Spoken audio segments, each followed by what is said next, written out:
All right, everybody, welcome to another session of Dungeons and Dragons. Is everybody here?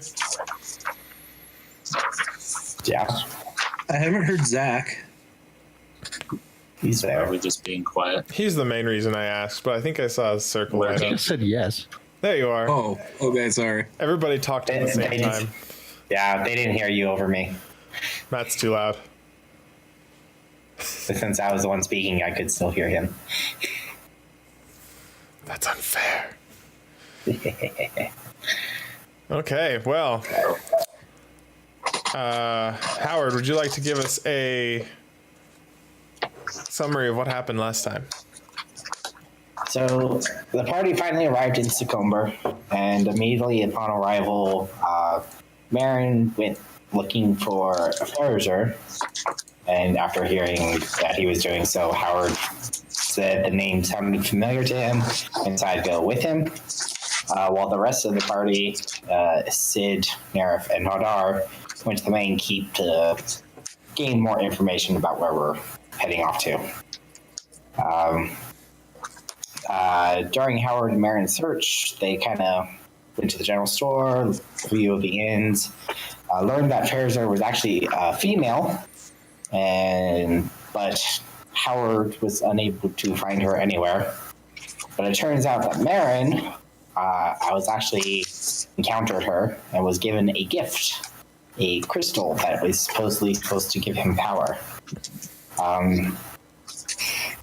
But after that entire search, we went about our business and ran back into the rest of the party.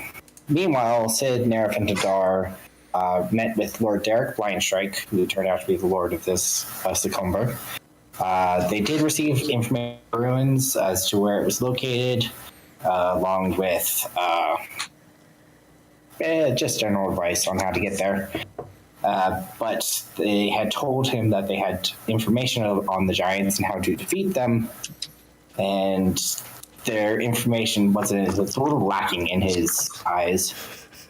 And they also told him of a threat that now there was going to be a war between the dragons and the giants. So he was extremely alarmed, but decided to leave it in our hands if we made a promise to allow no harm to come to Succumber. After leaving the keep, they ran back in with Howard and Marin, and then we sold our supplies, gathered some stuff, and chartered a boat to take us to the ruins. We then spent the night in the inn, kind of enjoying ourselves. A couple of us got drunk and stabbed chicken. But we had a nice night, and then in the morning, set off for the ruins. It was about a 2-day journey there. And we made our way down into the somewhat depths, and it was rather dark. I mean, encountered 3 wights. We managed to defeat 2 of them, but the third one ran up some stairs and disappeared into the darkness. And there appeared to be traps that were preventing our progress.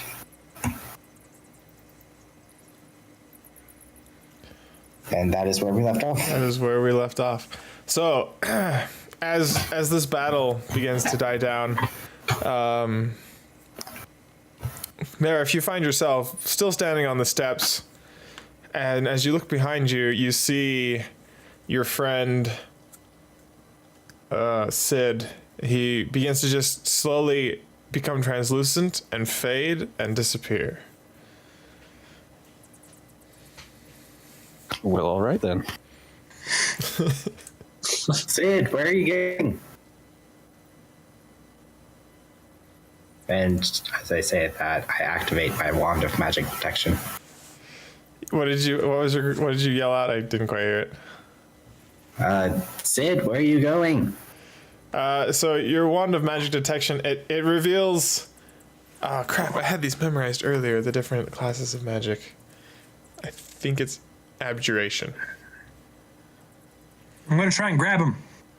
So as you reach out, your hand just passes through nothing, as if he wasn't there at all. Does Sid look surprised or like? It happened very quickly. You didn't see his face, but Oh, wow. you imagine he was surprised.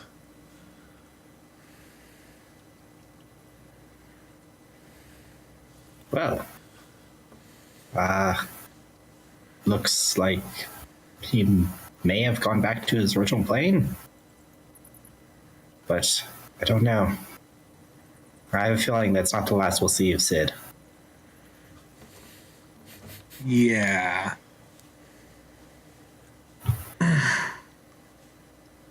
I'm going to tiptoe around where Sid was walking, where Sid was standing.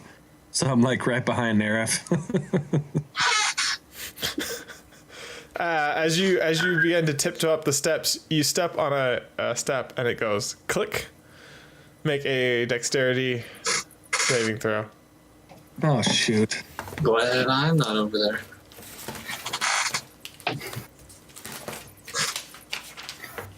Oh, no, it was a trap.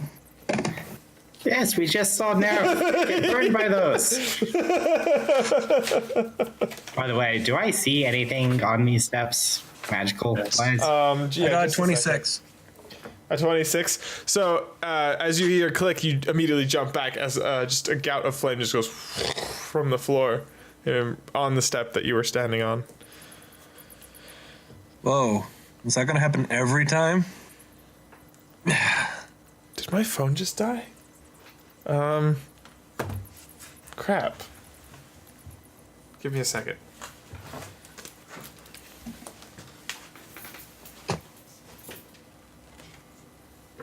Darian's all dressed up. Indeed.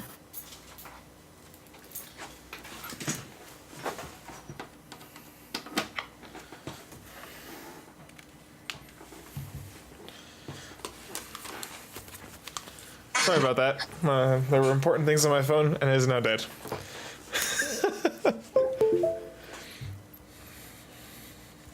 Okay. As far as the steps, you detect conjuration magic on So some I of can them. see certain steps are glowing with conjuration magic. Yes. I'd turn around and look for Marin and notice that he's nowhere to be found. And call out to Nerif and Nadar. Where did Marin go? I thought he was right behind us. He may have gone down the other path. Perhaps. I'm over here. Oh, there you are. I'm trying to see what's up around this corner, but there's this mysterious black fog in the way. Shh. Be patient. so- Jeez. Perhaps we should Good. follow him over there, I say to them, Yeah. and I guide them down the steps to avoid this triggering ones. Okay. So, So you guide them Sure. down. You guide them down the steps, and nobody triggers any more traps for now. I'm going to inspect these two bodies that are laying in the pool. Since you don't actually know what they are. Actually, don't remember if I know you told us last time. I don't know if I you were probably supposed told to tell you, us. but I don't know if I was supposed to or not.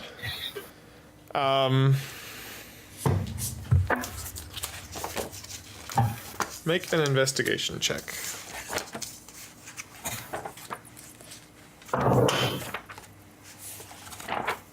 That'll be a 24.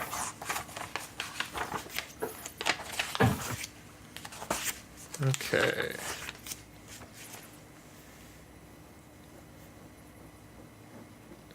So, as you begin looking over this corpse, you see that it is wearing studded leather armor, and the corpse of the creature itself looks as though it had already been in various states of decay before you ended its existence. You also find 10 arrows on it. Like between the two of them. All right.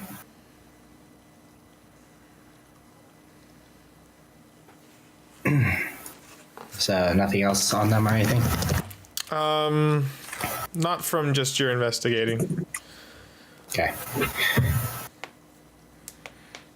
Then I guess for just the sake of it, do I recognize what these are? Make a history check. That would be a 16. Okay. You know that these are cursed undead creatures called wights. They are corpses of people that have been reanimated.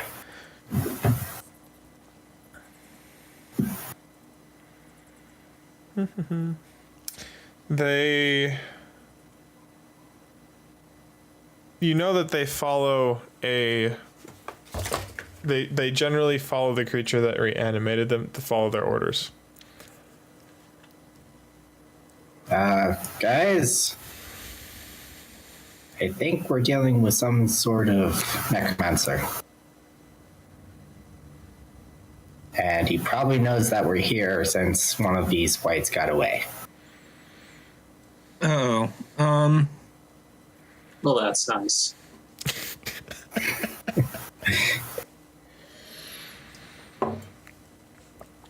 what one necromancer against us? Well, a necromancer by himself can be powerful, but I'm more worried about the legion of undead that he potentially has. We shall cut them down like wheat before flame. Well, I hope you're right. By the way, Hadar, I found some arrows on these bodies. Do you want them? Sure, much obliged. I had to hand him the 10 arrows. Okay, and as he touches them, they are slick with slime and mildew, and they smell faintly of rotting corpse. Well, I guess if there's any I guess if there's anyone that I really don't like, I'll shoot him with these arrows. Sounds like a good plan. As 1d4 necrotic damage. 1d4 poison.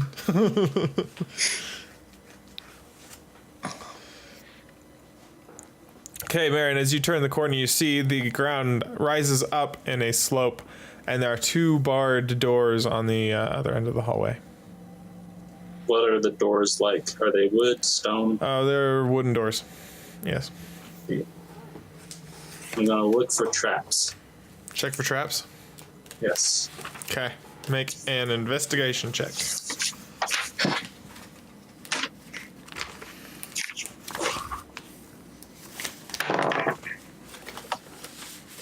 Okay. That's a 10. Something seems off, but you're not able to pinpoint what it is. Just kind of like in looking around and touching a few things, you get that like uneasy feeling in your gut, but you don't see anything wrong. See. You don't see any traps. Howard moves forward and sees the slope. I'm gonna tell everybody. I don't see any traps, but I've got a bad feeling about it. As Howard sees the slope, he is immediately reminded of a certain giant's living quarters and a giant boulder that came barreling down on him.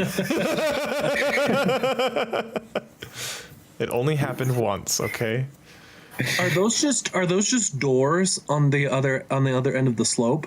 Yeah, there's wooden doors.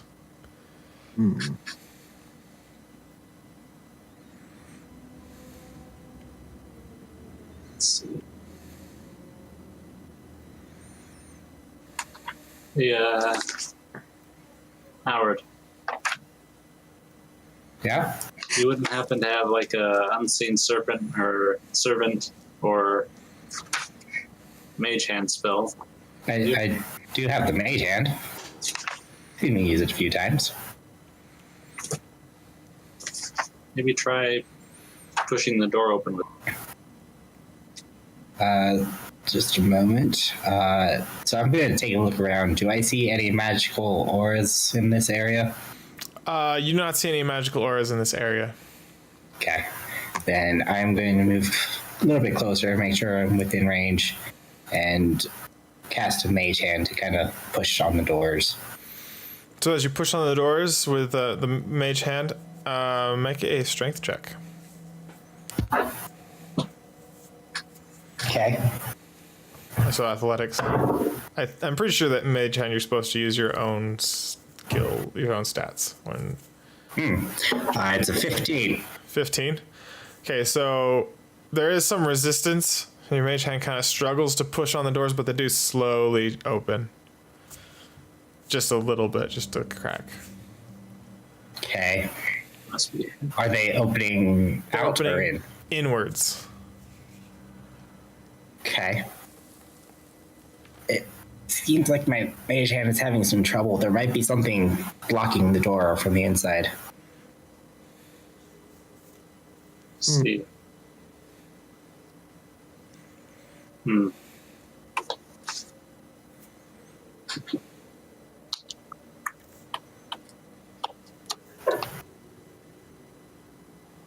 gonna firebolt the doors.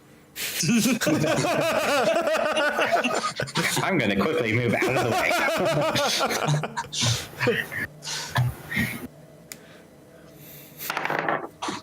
Okay, I rolled a 23.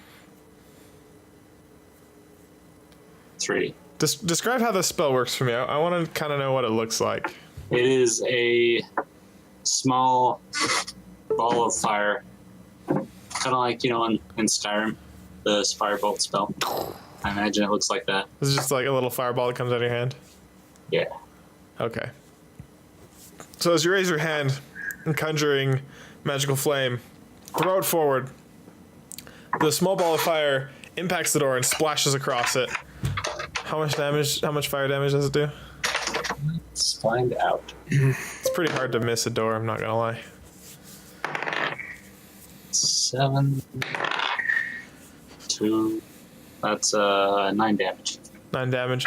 So it impacts and it pushes the doors open a little bit farther, but there are now like some burn spots on the door, smoldering a little bit. But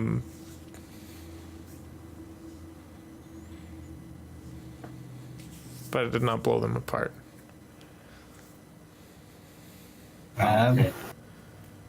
Nerf, you're pretty strong. Do you want to try going to push them open? I will if you walk down the hallway first. I don't see anything magical. I am going to go ahead and double check to make sure I don't see any other types of trap. I got everybody paranoid now. Well, Marin already said something seemed off, so. Okay. Go ahead and roll an investigation. Okay. Or investigation or perception. I'll do I choose investigation. Can I do a perception check as well, Darian? Sure. That'll be a total of 20. 20? Okay. Yeah. Wait a minute. Okay, mine is of well, I guess it's not too bad. I got a 14. Okay. Hadar, you get the same feeling as Marin about something being off. Howard, you notice that the floor a few feet in front of you is slightly higher than the surrounding floor.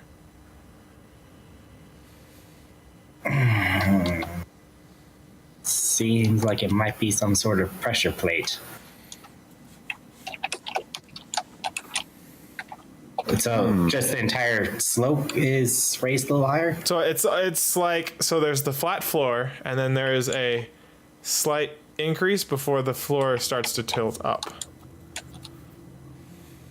So it's like Okay. this step up, then it goes up. I exaggerated that greatly, but Okay. Well, maybe not. I guess very carefully I will take a step forward. okay. Are you stepping on this? Okay, so as you take a step forward, you step on this part that's slightly higher, and it sinks a bit and goes click, and two barrels roll out from the sides of the wall near the door. And as they roll, they begin to roll towards you. and they burst into flame. Oh, shoot. Quick, I want to dodge out of the way. Out of the way. Okay, I need everybody to make a dexterity saving throw. I'm going to cast a Misty Step and Teleport behind over him. here. Okay. I got a 22. 22? I got a 6. 6? No, 20. Nerf? 23, actually, 23. 21. 21? Okay. I might die. That's why I decided to Misty Step. Okay, so Hadar and Nerif, as they have a little bit more time, they dive out of the way, out of the hallway. Oops, wrong pointer. Out of the hallway. And but Marin, he's a little bit too slow. As they jump past him, they kind of jostle him a little bit, and one of the barrels slams into him and bursts open, spreading fire, like an oily substance that ignites on fire all over the floor. You take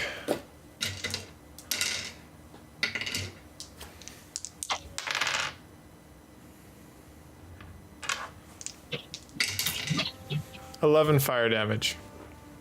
Okay. I'm not unconscious yet. Yet. Is he currently still on fire?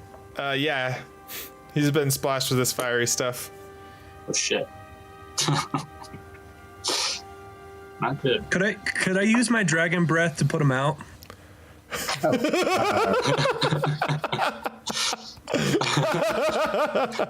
I mean, you can certainly try. Real quick. Marin, aren't you resistant to fire damage? Am I? Probably. Rune? Wait. You I am. have a rune in your tune too? I forgot about that. So I take half that damage. My dragon breath is cold. Would it be able to put it out? Oh, actually, Experimentation would be required. as I see him burst into flames, I use my rune to extinguish it.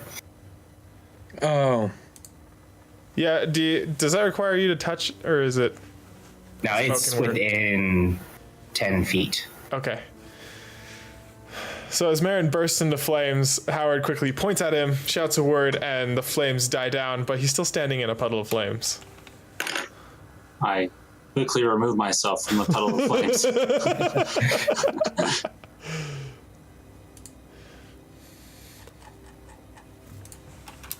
I can do anything within 10 feet of me. is that from the shard of the Isle rune? It's an opal, The opal. but yes. Yes, as you turn to look at Howard, he is holding a opal with the rune symbol inside of it, and all the flames within 10 feet of me have disappeared.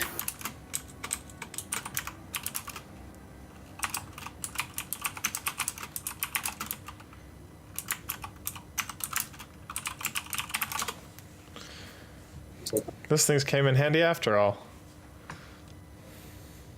Well, I had thought of it a few moments earlier. You tried to set a ship on fire. No, to actually put out the fire as the barrels were rolling down. Oh. That would have been a good thing. Yes. That's a good point. And it's hard to think of these things in the moment. Yeah, especially since we haven't done this in 2 weeks. Yes, it's been a while. So the ground is still coated in this kind of thick, slimy substance, but it's no longer on fire. Ooh. Well, yep, as I suspected, something was going to be rolling down towards us. Are you okay, Marin? I'm not doing so hot. Okay. So we have to either be careful on the slope, or we might get hit by flaming barrels, or we have to go up the stairs and possibly burst into flames. Well, I can at least see where its steps are trapped. thanks to my wand. So do you want to go up the stairs? Might be best since that's where we saw that white go as well. Very well. Lead the way, Howard. I do have a question about your wand because I don't think I ever actually looked at the actual. 10 minutes. It lasts like you turn it on for 10 minutes, right? Yeah. And then does it have a recharge time? I have 3 charges, and it regains 1d3 every dawn. Okay. How many charges left of it do you have?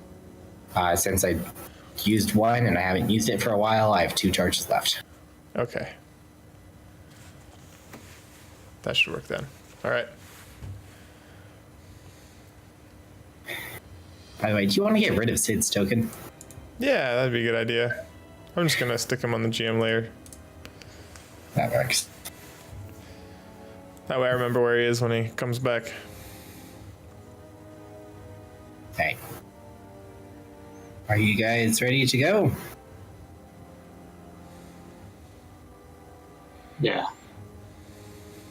I carefully make my way up and point out which ones are trapped. Take a potion of healing before we continue further, though.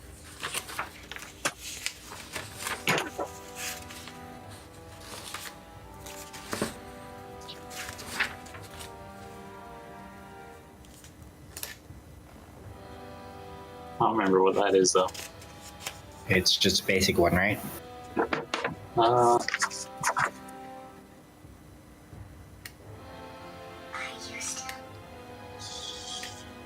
It's going to be 2d4 plus 2. it's a potion of healing. I don't know if that's the basic one or. Yeah, that's going to be the basic one. Oh.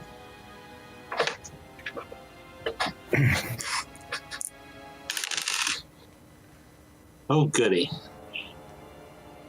Got the absolute minimum that I can get. It's still something.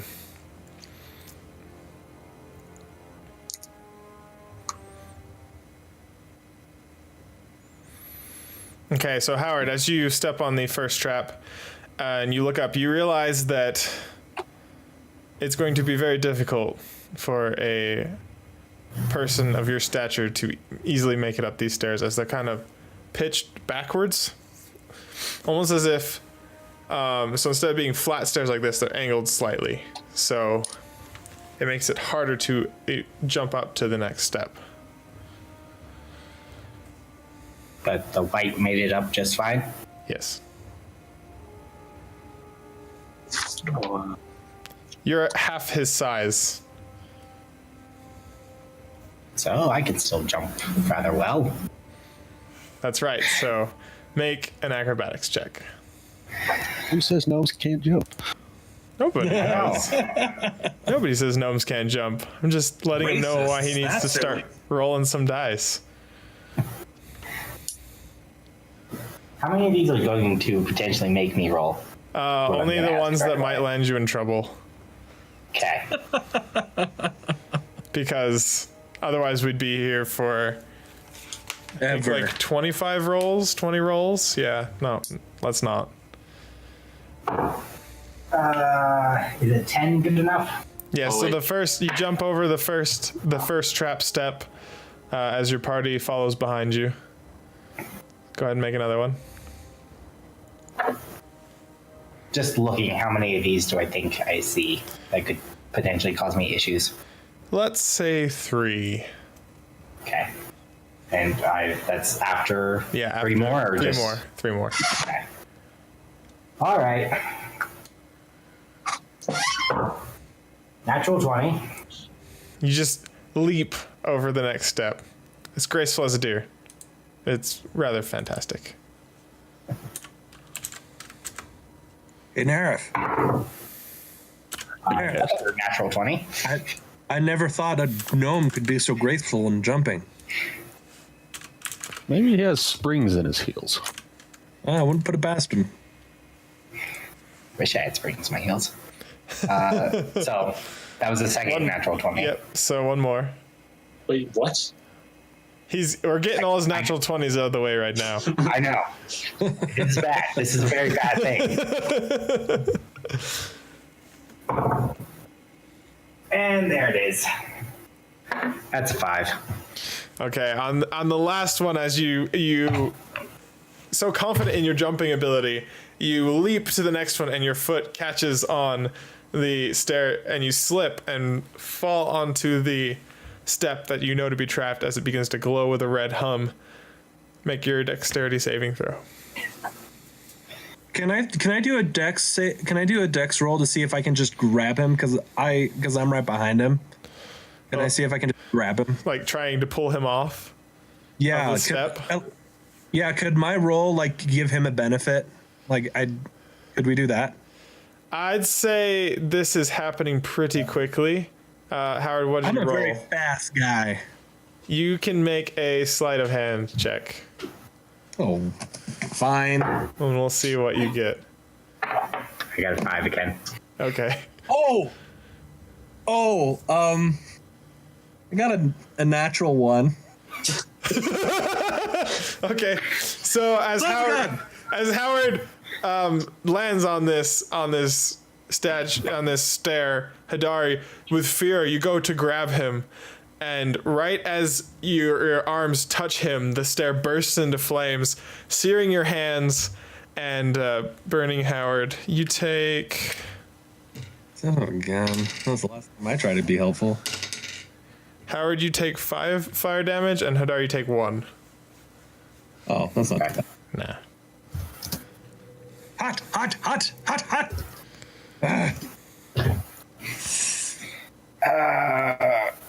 On the last Hey, one, Howard. too.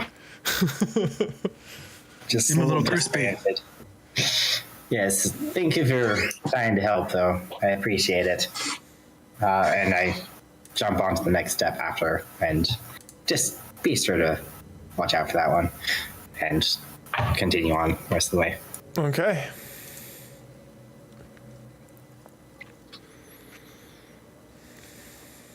Do we all have to make rolls, or are we pretty good when? The Because rest he's of you are point- medium, so yeah, and because he's pointing out all the traps to you, you're not having an issue making it up the stairs. it's just me because I'm so short, and he against short people. I have nothing against short people. Nothing at all.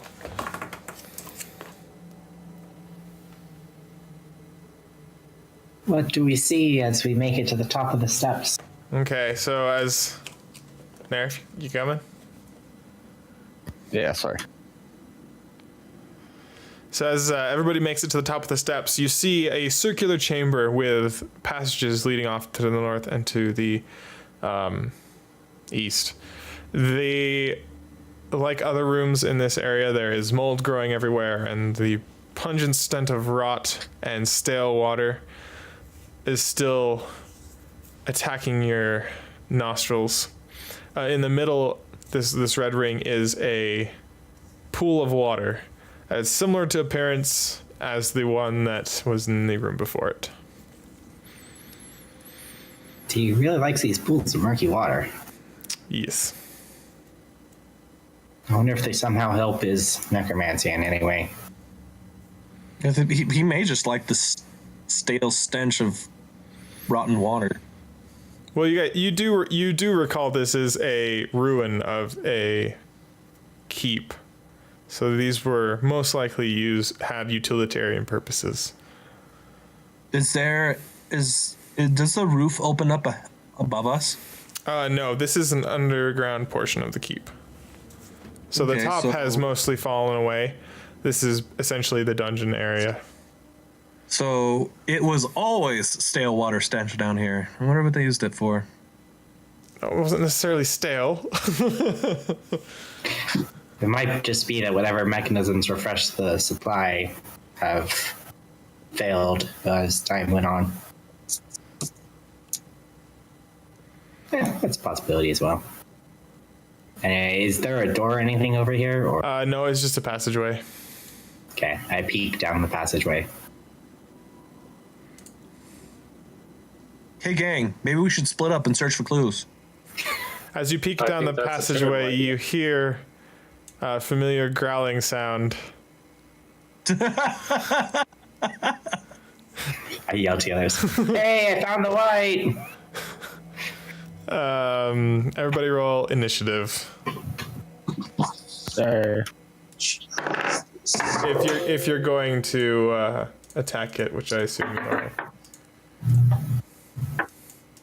Figures that I roll a nat 20 on my initiative. I'm trying to get some of the bad rolls out now.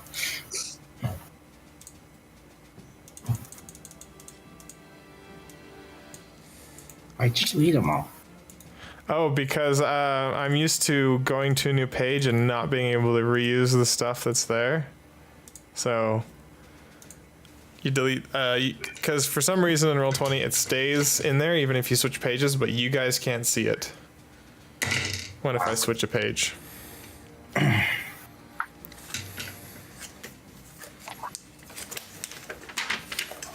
Man, Hadar.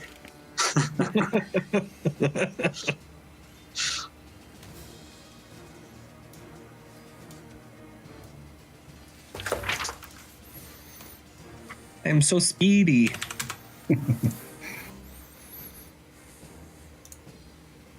We have a tie. So did anybody cross the pool of water? Hadar, it looked like you ran through the pool of water. No, I didn't. I definitely did not do that.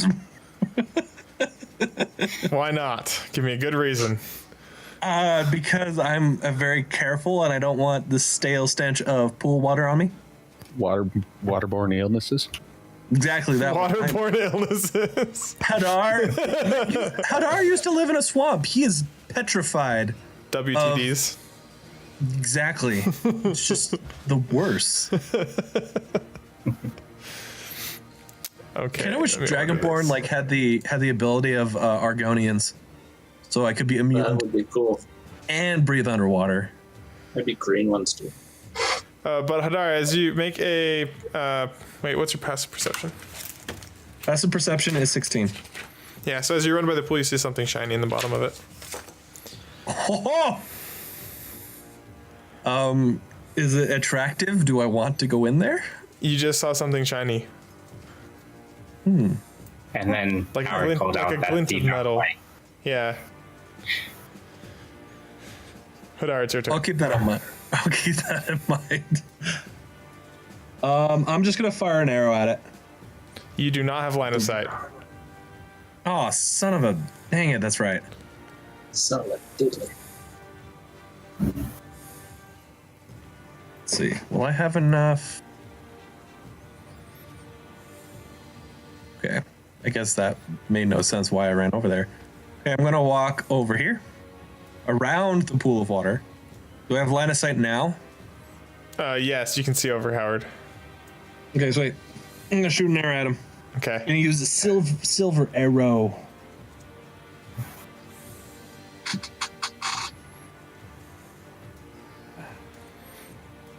Don't get one. Don't get one. Don't get one. You're pretty far down. Even if I get a 1, I think I'd be hard pressed to hit you.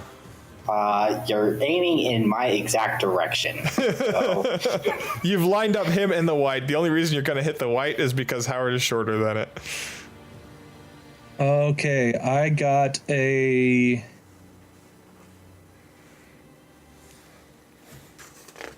Oh, dude, it's been a while since I used my bow. Dang it. I'm having a tough time here. I got a 20, but it's not a nat 20. Okay, that'll hit. Yeah.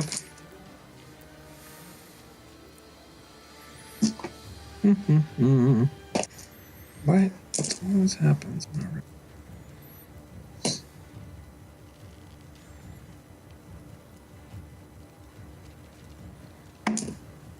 God dang it.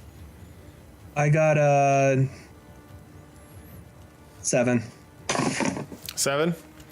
Okay, so you pull an arrow and as you loose it, it goes right over Howard's head and embeds itself into the leather armor of the white in front of you.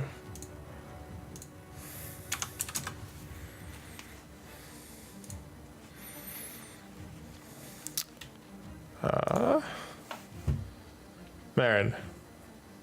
If I stand in this square, will I be standing in the water? Partially. Okay, I'm gonna do it anyway. Okay. I'm gonna cast Magic Missile. Do it. Nope. Let's go.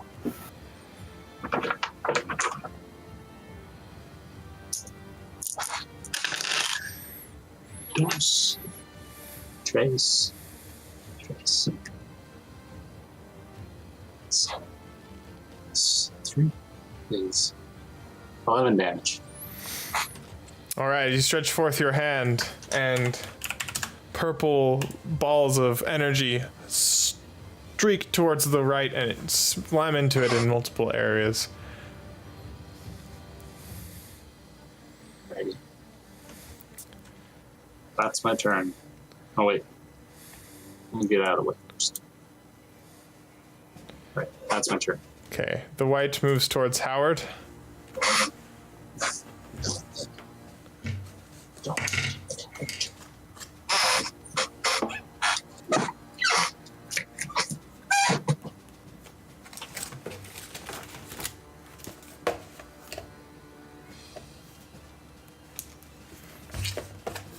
It unsheathes its longsword and slams it down in his direction.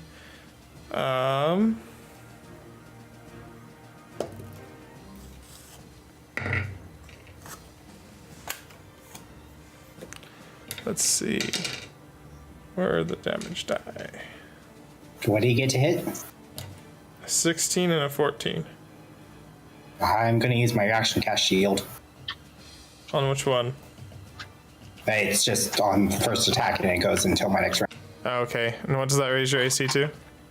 20. Oh, wait, I'm not supposed to tell you.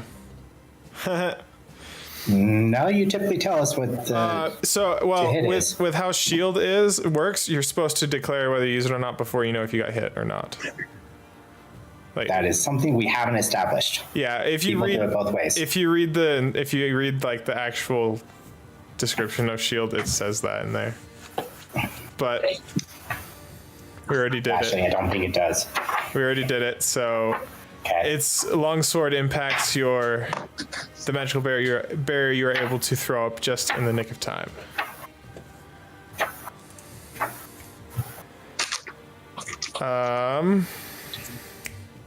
Nerf, it is your turn. Can I attack over Howard's head? Given your position, it's a little difficult. You could definitely kind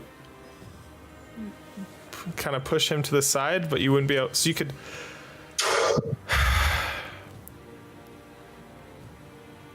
I'm gonna say, yeah, you can kind of. You'd have to kind of push him to the side, but you could do it. Okay. I'll butt in on Howard's square and take a swing. I should have grabbed my dice before.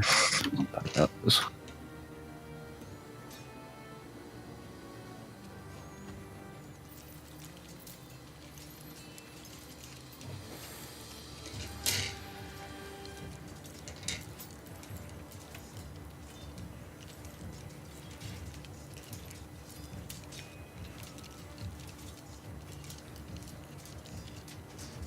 I haven't rolled for so long. Gotta get your rolling muscles developed. A 13 to hit. What's with this garbage? What happened to your dice? They're I don't want to broken. think. You don't want to think. I don't want to do the math. But it's a 13 to hit. That misses. I'll You're attack one more trying time. to maneuver yourself and not smack Howard. Your first attack slams into the stone. Your second attack hits the white, knocks him to the side, and your third attack slams into him. Ignore the third attack. That was an accident. Oh, okay. So then just the second one. Yeah. Ooh.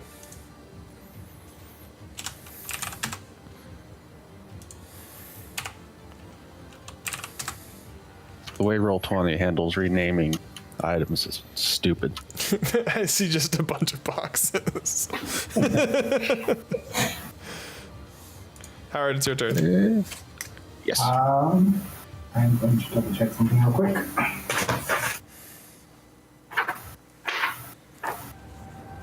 I believe I'm casting Chill Touch on him. You believe you are? Yeah.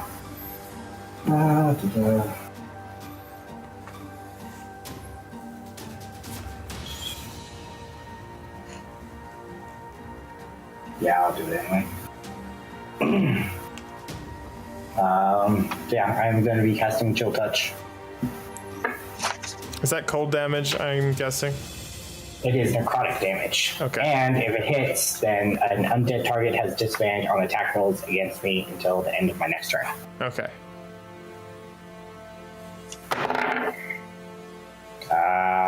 That's only an 11 to hit. That misses.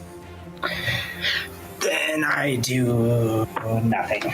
As you reach forth with your hand to try and grasp the creature, he steps back out of range.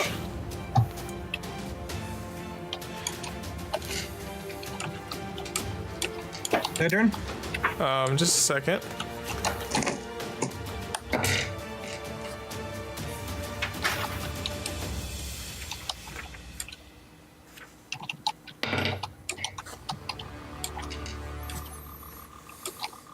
Yes, it is. I'm gonna cast Guiding Bolt. Okay. Do it. Do it. Do it. I got a 21. That'll hit. Thanks.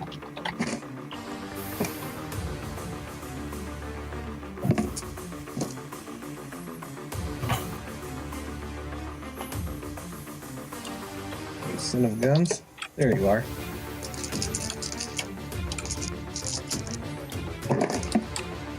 I do. Nice.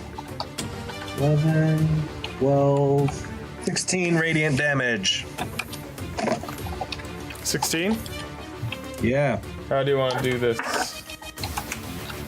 So as I pull back on my bow, an arrow constructed of light appears. And I shoot it right at its stupid face. And it blows through the back of its head, and the creature falls on the ground dead. Also, right before he falls down, when it hits his head, there's like a poof of glitter.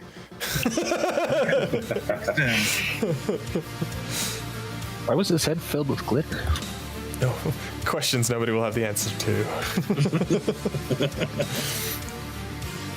And as his corpse hits the ground, the water in this room begins to churn. Oh, shoot. Ah! It's in me.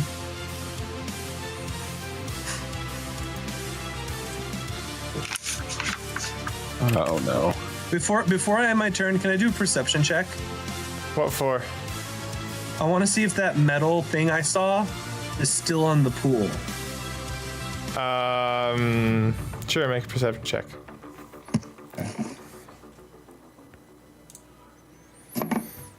Okay. 25. It's still there. Okay. I mean, that's. I guess I'm gonna back up a little bit, and that's it. That's my turn. Okay. Marin, it is your turn. Okie dokie. Sadly, because of this faster. map, I couldn't put it in like the middle of the circle where it's supposed to be. Oh, So that's why it's standing on top of you. I'll just pretend Just- it's in the middle of the circle. Yeah, and then it'll move and we'll be okay. But for now, it's right here. Or Okay. yeah. Gotcha.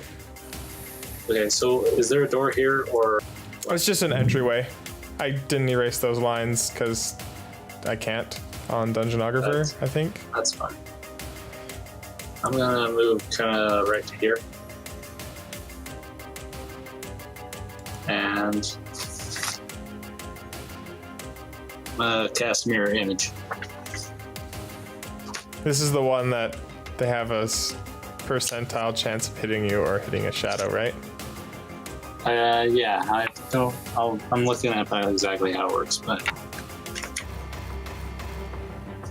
no.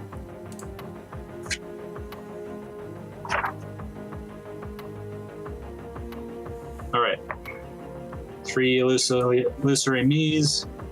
Each time a creature targets you with an attack during the spell's duration, roll a d20 to determine whether the attack instead targets one of my duplicates.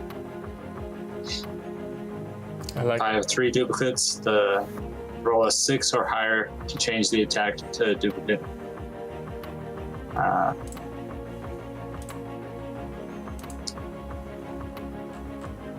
I think I roll a d20 every time you attack me, and if I roll a 6 or higher, when I have 3, the attack changes to a duplicate. If I roll an 8 or higher when I have 2, or 11 or higher when I have 3, or when I have 1.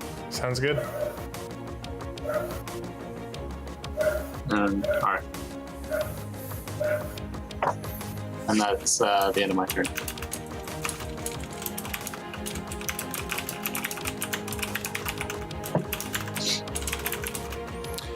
Do I see what is past there? Oh, yeah, it's a door. Let me show you. Door. Okay.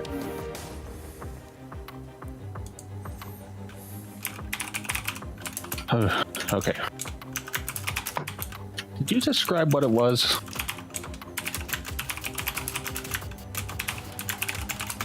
I didn't actually. Okay. So I'm gonna take this time to observe it.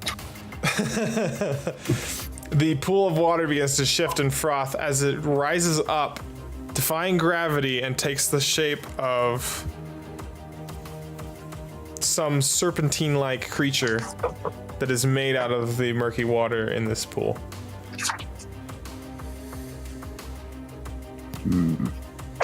It's a little weird, one could say.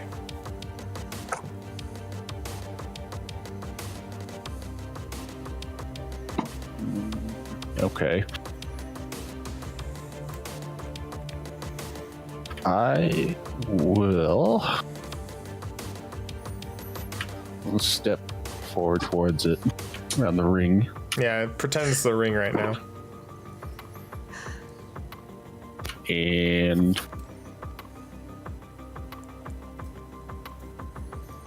does it look hostile? Yes. You know, you Yes, never it know. does. It looks like it wants to eat your face off. By the way, is this elemental like super nasty smelling? It smells like the water. Like it's made out of the water, it seems. Gross. So yeah. It doesn't smell too good. Okay. I will attack it then. Okay. I know what I need to roll this time. Okay. A 20 to hit. That'll hit. And where's my D12? Where's that bad boy? There it is.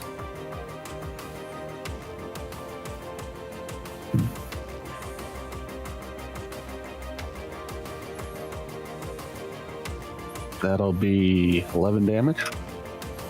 Okay. And another one.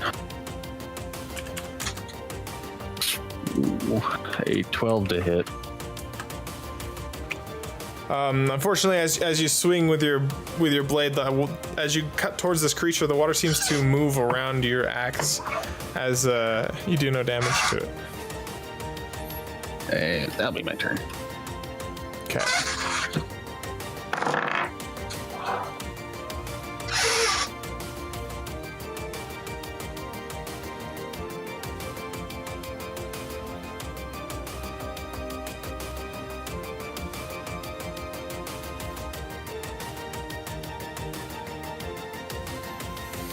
Okay, this watery creature lashes out at you, Nerif. Okay.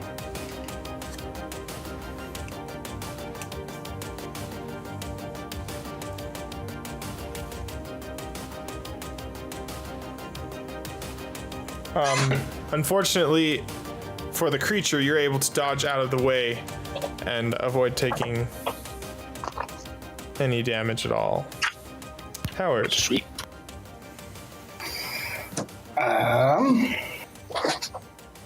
So is that the space that it is now occupying officially?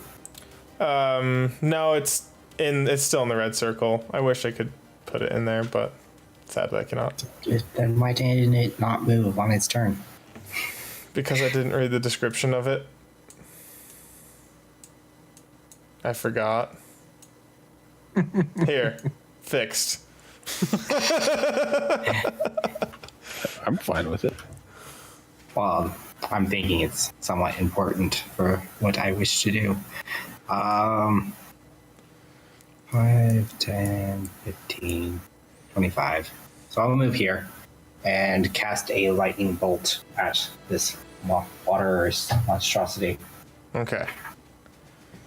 So that is a dexterity saving throw. DC 16.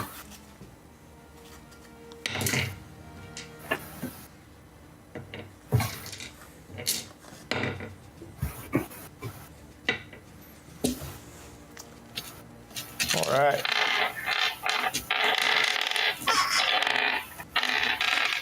There's my D6. Okay.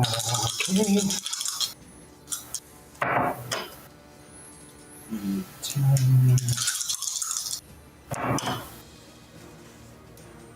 23.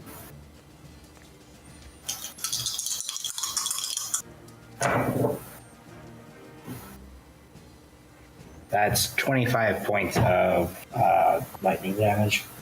Okay.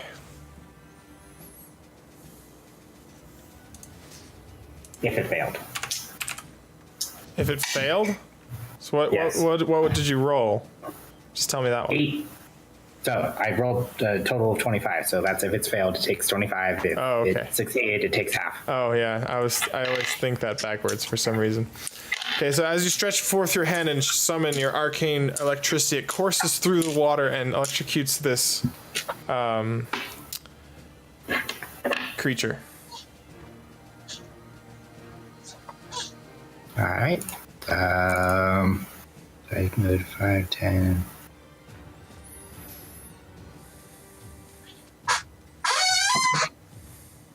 Yeah, that'll be all I do then. All right, Hadar. Okay, I'm gonna use my breath weapon. Taking in a deep breath, I breathe out a cone of cold. The big serpent thing needs to make a what is it? A dexterity check?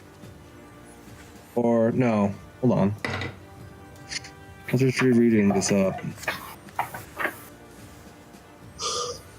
It's con save. Constitution. Yeah, it's a save. Constitution. Yeah, it's a Constitution save. What's the DC? 13. And this is like half damage if it succeeds, right? Yes. So just go ahead and roll for damage. Okay.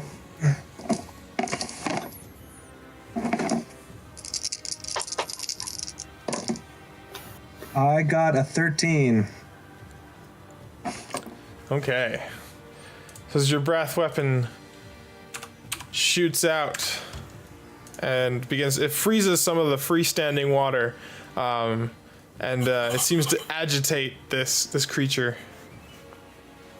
Oh, shoot.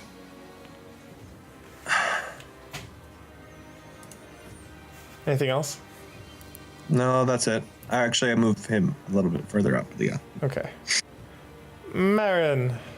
Okay, so would you say that this creature's made of water, correct? Kind of. Okay, whatever. Is it more or less than 10 cubic feet, or a 10-foot radius sphere? No. Well, gonna yeah, be less. we'll just say no. It's less. Yeah, it's not Okay, as. I'm gonna use frigid touch on it. What and does that do? Freezes a 10-foot radius sphere of water. Okay.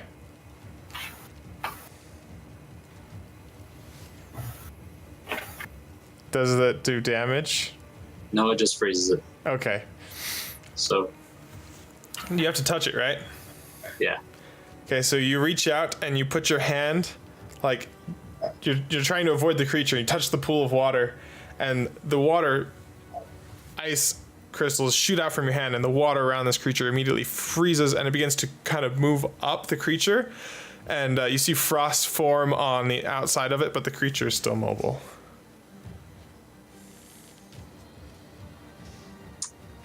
Well, that sucks. Gonna go back in here. It's the end of my turn. I misunderstood the circumstances.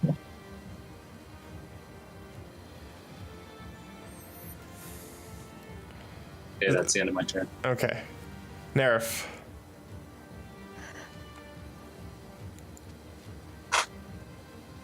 Sorry, typing. I'm just gonna take some more swings. Swing at it, baby. Let's see. That is a 18 to hit, That'll hit. and that'll be 12 damage. Okay.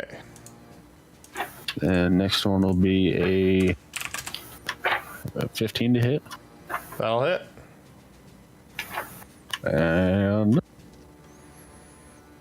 that'll be 13 damage. Okay, at this point, pieces of the creature are kind of dripping off of it. It seems as if it's having difficulty holding its shape.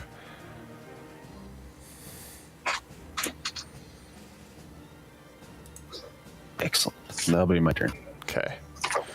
However, it will lash out at you. Okay.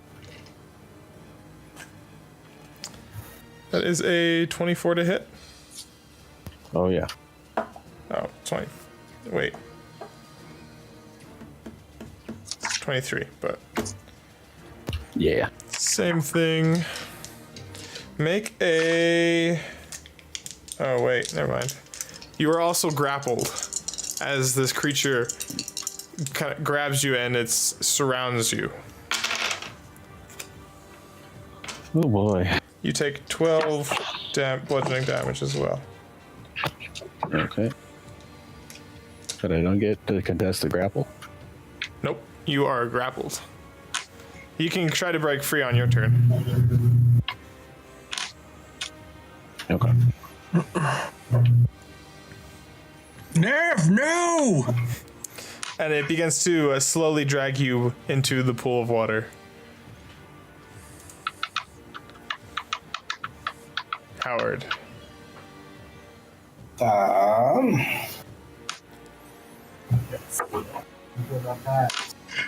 Probably not.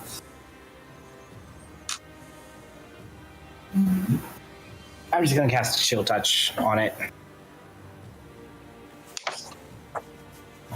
So Ghostly Hand appears next to it and tries to grab it. Okay. That is a 14 to hit. That'll hit.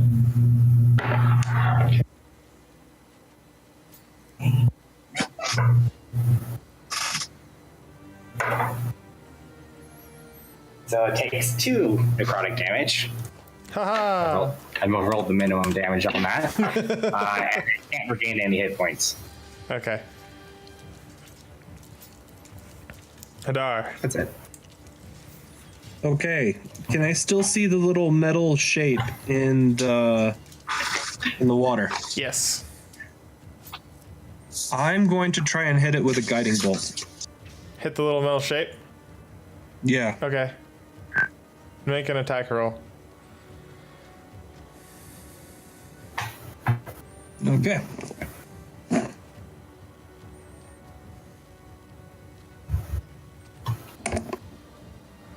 Natural 20. In your face. So as your arrow flies, it hits the water and just poof, immediately slows. Dang it. Oh wait, this is guiding bolt. Never mind. Yeah, this is a guiding bolt. Yeah. This is a guiding bolt. Yeah. So your arrow of light is loosed from your bow and it arcs through. It hits the water, making a sizzling sound as it hits the metal piece and then reflects off of it. That's it? Make a perception check. Oh, fine.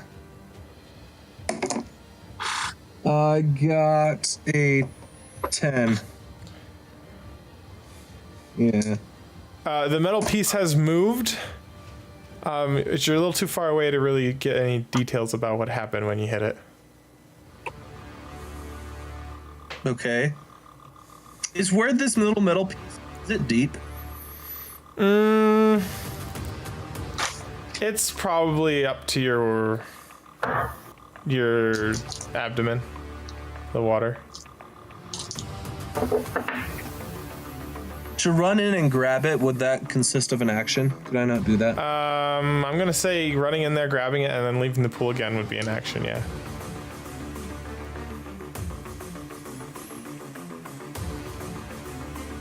Okay, I'll end my turn. All right. Marin. Okay. I'm gonna do Ray of Frost.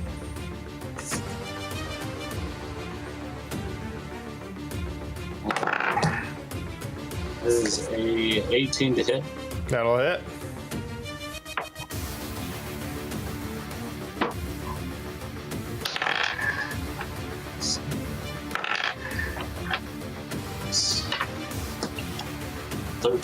Thirteen frost damage. Cold damage. How do you want to do this? Oh. I don't know. I'm not sure what it looks like exactly. Ray of Frost. I imagine it's kind of like the creature. Oh, Is it like composed of water? Is it like a? it's partially composed of water, so it's not. It's kind of hard to explain. It looks like it's like the bottom part of it's fluid, and then it rises up into these hard, rigid lines. Okay. And the hard, rigid, almost like an outer shell, is what makes up the most of its kind of like back and face. It gives it definition. I see. Well, when the ray of frost hits it, I want there to be like it's ice is spreading out from around where it's hit, and it's freezing it solid. Okay.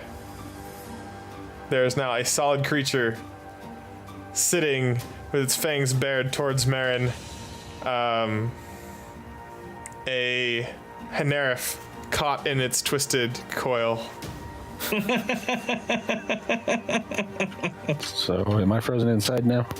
Yeah, so like it had twisted around you, kind of like a boa constrictor, but much larger. Oh. And so it had twisted around you and squeezed you, then turned towards Marin as he froze it, and you're stuck in its grasp still. Well, this isn't good. Nerf, are you okay in there? I'm just wriggling. Can I go into the water and pull out that metal thing now? Sure. So Hadar, you walk over and you reach down and you pull out two pieces of an old sword. They're rusted and pitted. Your guiding bolt had snapped the blade in half. Oh, son of a... Okay, so is there anything discernible about this sword, or... It seems like a fairly ornate hilt, but it has been in here for a very long time, and it would need a lot of work before it was functional again. Mm-hmm.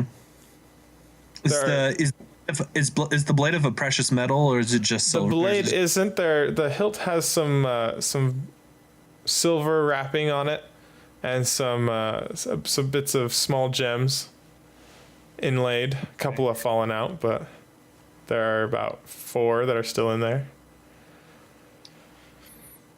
Could I use mending just to restore the sword? Not like completely like fix it, but just to keep it in one piece. Tell me how mending works. I don't know. You're asking. When you too many cast questions. it, you can fix a single break that's up to a foot long. Yeah, Is it in any material? I believe so. Yeah, it says a broken chain link, 2 halves of a broken key, torn cloak. Yeah. Those are just examples. Yeah, you can stick it back together into one piece. Okay, so I'll mend it, and then I'll keep the rusted sword, I guess. Okay.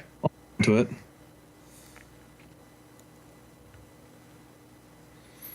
Yeah, it can physically repair a magic item or construct, but it can't restore magic to such an object.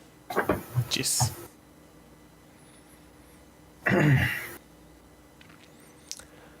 Okay. Now, if you're still stuck in this creature, Yes. Trying to force its way out. it's proven even more Flailing my difficult arms now and that legs. it's solid. Well, it was better than getting shot to death, right? Can I kind of climb up this creature? Sure. Wait, how far away is Nara from the ground? He's only like 3 feet. Oh, okay, so that's He's not pretty close to the ground, yeah. I'm gonna get close, and can I activate Shalway's gauntlets? Are you attuned to them? No. Then no. Ah, dang it. Wait, I have an idea. Uh-oh. Can I reach the rod? Oh my gosh. Who has the rod? I forget who has the rod. He has the He rod. does have the I rod? gave it to him. I'm gonna say you can reach it, but it's a little difficult, but you can grab it. All right. I'll reach into my pockets and pull it out. I'm going to point it towards the frozen part of the beast, which does not intersect with me. It's all around you, so it's wrapped around you like a massive boa constrictor. I know I'm aiming it so I don't impale myself. Oh, I see. Okay, I get it. I think I'm on the same page as you. Maybe. And then I'll activate it. Okay, so you activate it, and the 2 ends stick into the ice. Cracks it a little bit, but Now, it doesn't- what's your exit strategy here, Narif? How about we just like pound on it until it shatters and he falls out? I'll Or I look can at shoot it. You firebolts know at what it. ice is, don't you? Yeah. It shatters when you break it. Does have a point. Yeah, that's what I said. Flailing. I don't have much to hit it with, though. Howard punches the ice. It's not very effective. We don't have anything to hit it with. I have a Nerf does. Yeah, the person who has something to hit it with is the one that's stuck inside of it. Oh wait, yeah, I do have a rapier. I'll just keep activating and deactivating the rod. Are you Different spots. like trying to Shatter. use it to kind of try and cut like a little? I'm Like gonna like a magical ice pick. so I'm gonna go up and start chipping away at some of the stuff with my dagger. Okay. Anybody else helping with this endeavor? Shall we say? I go up to Nareth and I say, I can blast a firebolt at it. You trust me to do that? I'll look Marin right in the eye and just shake my head no.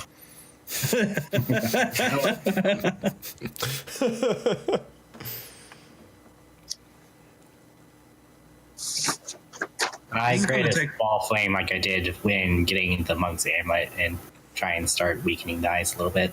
Oh wait, I'm gonna hit it with my quarterstaff that I totally forgot I had. Okay, so it takes you guys the better part of half an hour to collectively break apart this ice to the point where Nerf can slide out and fall into the fall onto the solid, I guess you could say well of water in the pool of water that's now been frozen. Boom. Howard, what is this creature? I was just wondering the same thing. Let me think about it. But do I know anything about this creature? I think it's a history check for this one. Let me check. It's up to you. My DM screen's closed right now. If it's a magical creature, it could be Arcana. Oh, definitely Arcana. Oh, yeah. Arcana? Yes. Okay. That is a 14.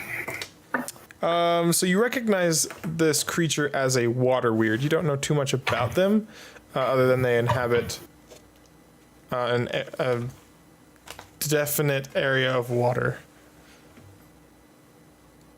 I think there's something called a water weird, but I never really looked too deeply into them. I only really know the name.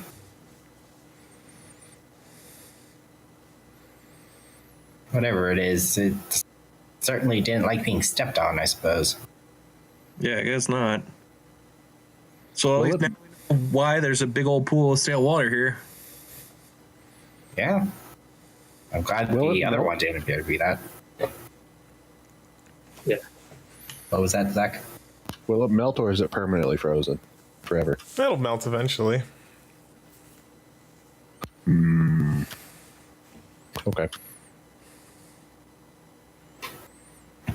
So, I'm curious what's over here.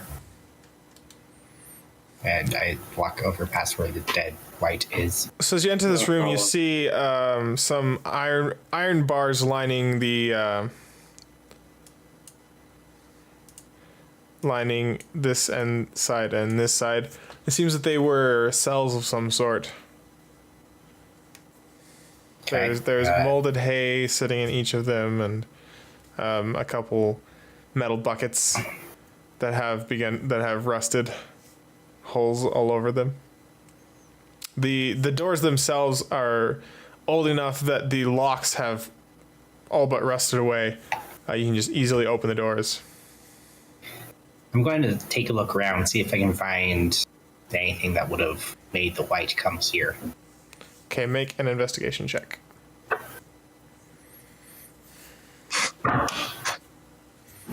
That is an 18. So you spend 15-20 minutes looking around, kicking through the hay piles and checking the empty rusted buckets. You don't find anything in here. Seems that the white just tried to run in here to hide or something. Okay. I would like to also check the white during this time, make sure he didn't have anything on him. Okay, make your investigation check. Okay. 27. You find 4 arrows on him in a like manner that you did before. Other than his armor and his weapons, there's nothing on him. And it's the same studded leather armor as before. Yes, sir. By the way, Hadar, it seems that these guys have some nice studded leather armor. Are you sure you don't want to try it out?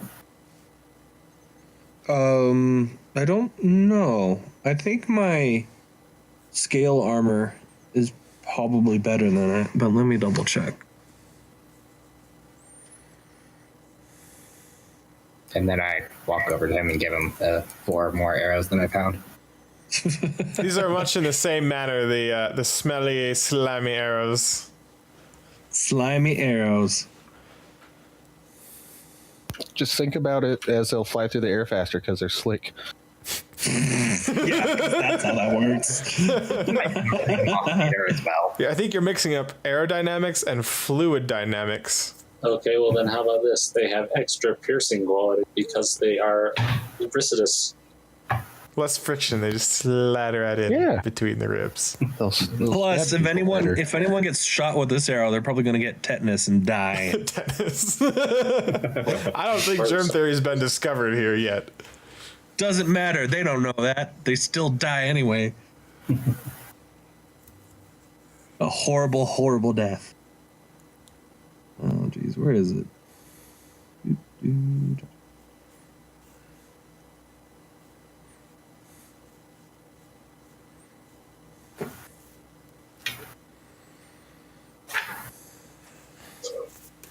Nah, my scale armor is still better than the studded leather. So I'm good. Okay.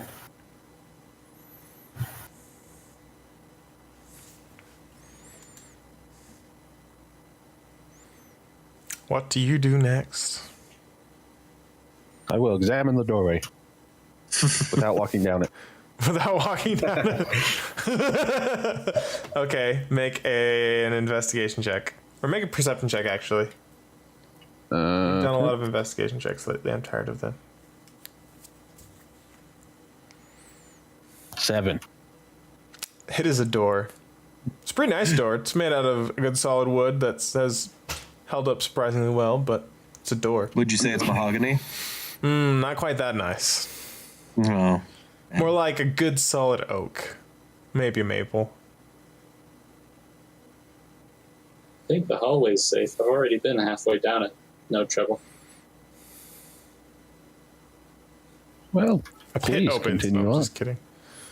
I'll push past Narif and head down the hallway. Okay. So you kind of push into the side and bravely march down the hallway, put your hands on the door, and give it a shove. And it slowly slides open. Aha! I'll And, fall behind him. let's take our first break. And we'll come back Okay. to this.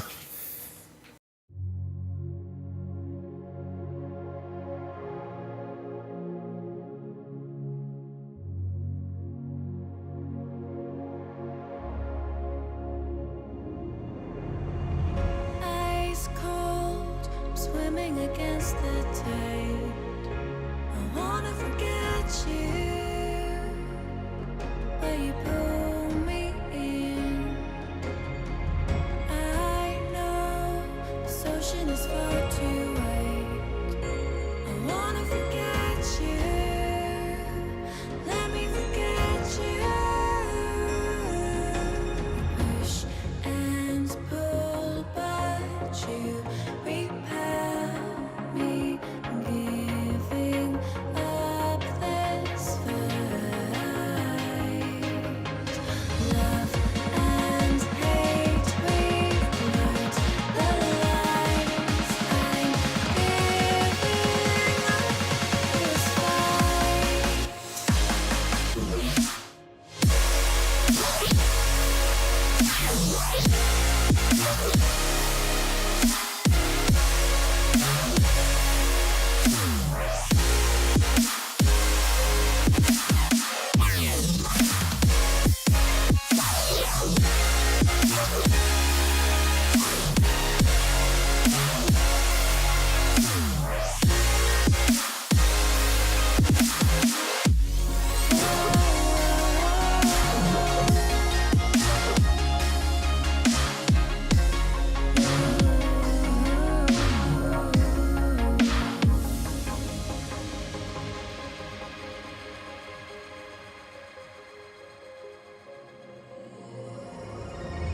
You've lost, but I don't feel I have won. I wanna forget you, but only time will heal. Too late to erase the bad we've done. I wanna forget you. Let me forget you. Push and pull, but you repel me, giving up this fight. Love and hate, we've learned the lines.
everybody.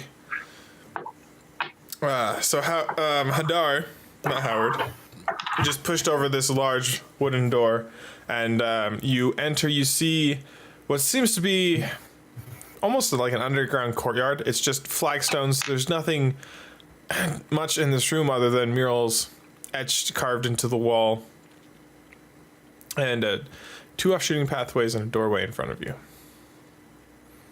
Okay.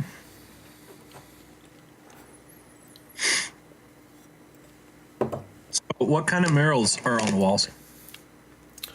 They depict humans and dragons fighting together against legions of evil entities, orcs and undead and other things.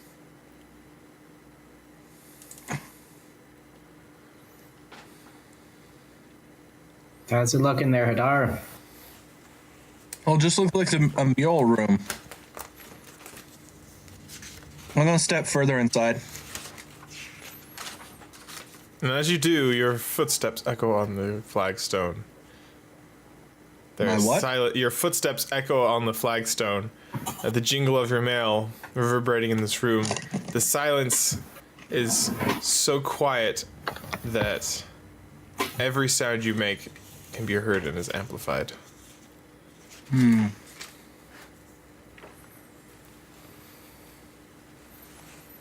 I will approach the door and inspect it. I'll go into the main room as well. Okay. The door is made of heavy wood, as the rest of them are, bound with iron. There's no particular embellishments on this one.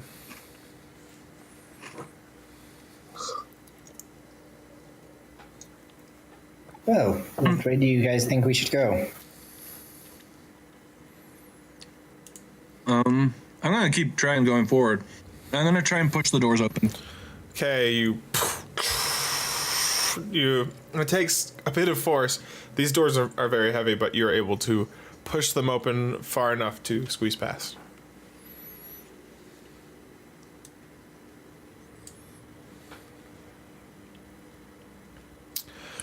Do you go through the doors? Yeah. Okay. So you go through the By the way, doors. do you have some sort of light source, Hadar? Oh yeah, it's dark. I have dark vision. I'm gonna cast light. On your bow. Sure, why not? Glory bow. So the light illuminates the area around you. I don't know how far it actually goes, but on both sides of this walkway is a steep drop into what seems like a crack or a crevice that runs underneath here. You cannot see the bottom of it. There's some railings along this path that have broken and crumbled. Okay. So where the walls are, that's the abyss. So you see this path marked out in black. It looks like an eye. That is there. Anything not, and everything outside that is a pit. Got it. Tower goes off towards the right. Okay. Do you encounter another door? Or do you open it? I attempt to open it. Okay. The door swings open, requiring force, as all of them do, and you enter an area that is filled with bookshelves and dusty tomes. Dusty, mildewy tomes. Howard looks around in glee and immediately starts trying to find any tomes that are intact. Many of the books, as you go to grab them, they disintegrate in your hands, which I'm sure disappoints him. But as you go through, there are a fair amount of books that are written in a language that you don't understand. All of them? What languages do you speak? Common, Gnomish, and Elvish. Yeah, all of them. Okay. Then that's after going through the entire room. Make an investigation check. Nerf and Marin, what are you doing? I don't know. Did I see Howard go off? You did. Okay, I'm gonna follow. 12.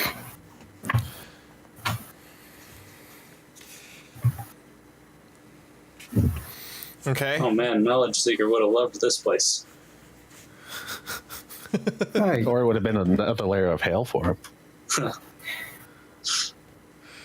You guys did mention him before, didn't you? Yeah. Paladin of Ogma. Huh. Think I've heard of him. Nerf, what are you doing as Lee goes over to the library? I'm just looking around this main chamber area. Okay. Marin, you walk into this library and you see Howard like quickly going through books, just collecting as many as he can and putting them on a somewhat rotted table. What do you do? Are there any that I see that are in Draconic? Yeah, actually there are a couple of them. I'll grab those ones. Okay, I'm gonna try to start reading them. Yes. These books, they detail a bit of the history of this area. The humans that lived in this area before had a patron dragon that helped guard the city. It was a gold dragon, and they worked together to bring about a peaceful and prosperous time, with the dragon watching over and imparting knowledge to the humans, and the humans cultivating the land. They learned how to drain the swamps and build infrastructure and farmland on the fertile soil. You do not find why this area is the way it is now. What you do not find the information on how this city met its downfall, we'll say. What's it say, Baron? Well, it's about how a golden dragon. Did it mention its name?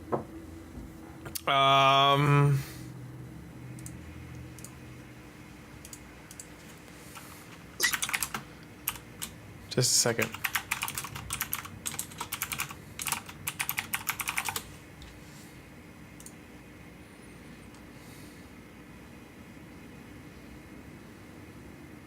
Quinis.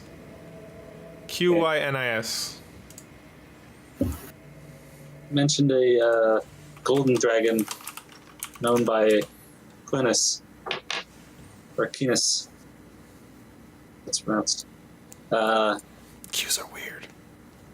Yeah. And aiding a bunch of humans to create this, to settle this area and create this city. Or it doesn't mention anything about the city's downfall or what happened to the dragon or its people. And nothing about Blue Aura? No? Ah. Howard looks a little dejected.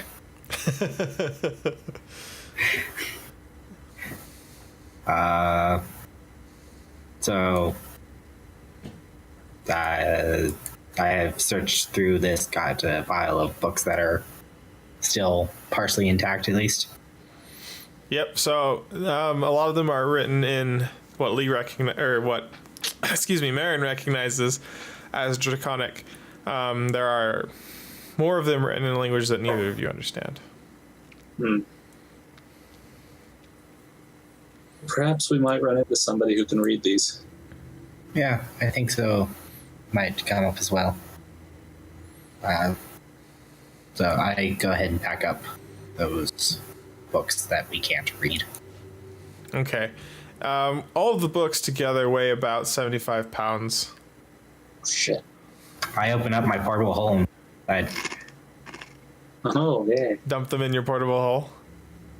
well, not dump, but take them down into my portable hole. Okay. Handy little thing. That's almost like it's another bag of holding, isn't it? Mm-hmm. Wait a Unless minute. Marin wants to put some in the bag of holding. Doesn't it reject stuff after a certain point in time? No. Yeah, Oh, that's feel just like if it's trying to get out. bag of holding. Yeah.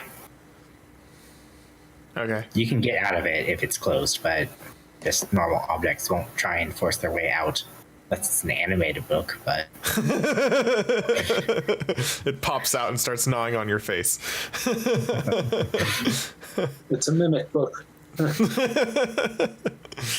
Ooh, I wonder if that's a thing.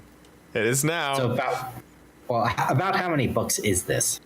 It's about 7 or 8 books. Very Okay, that's thick fine then. grimoires. And those are the ones that you've been able to salvage, like intact books. There are a lot of partial books that have molded or gotten waterlogged or mildewed. Those are the nicest ones that you can find. Okay, so I guess we're gonna have to specify exactly how many books so I can write it down. 7. Okay. I like that number. 7 books, unknown. Well, it's a mix of Draconic and an unknown language. I'm leaving the Draconic ones behind. Oh, you are? Yeah. Oh, okay. Then the ones you can't read, there's 5 of them. Okay. And that weighs about 60 pounds. Yeah. While they're doing that, I'm gonna come back into the main hall. There. Where did everyone else go? I'll point off to the doorway they passed through.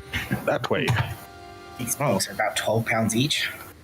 Well, I already checked that way. That's just a kind of a very tricky looking path.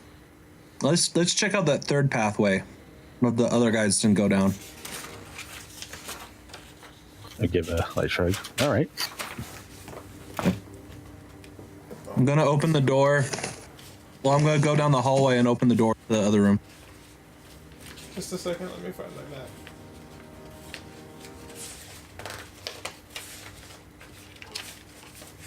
I guess my legend, technically.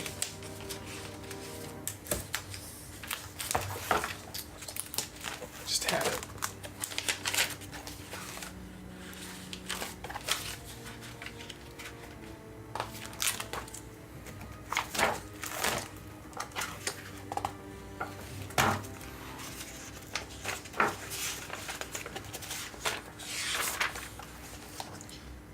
It is.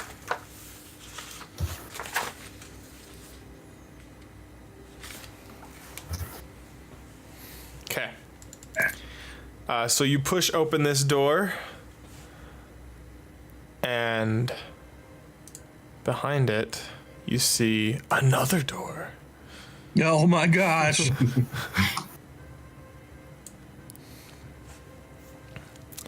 However, this door does not look like the rest of the doors in this place. What kind of door is it? You'd have to go investigate it to find out. Very well. I shall go and investigate the door. The door eats you. No, I'm just kidding. Make an investigation check.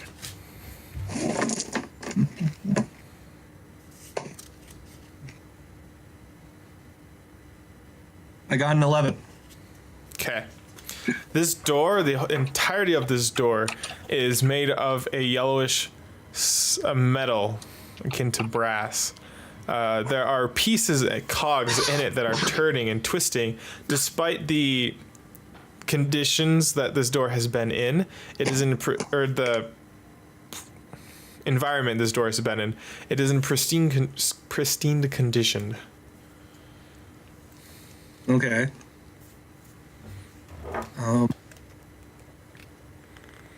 Does it have a seam? Does it have like a place where the door can open? The door fits in a doorway, much like a normal door. Okay.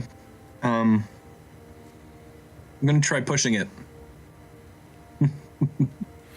You push on the door, make an athletics check.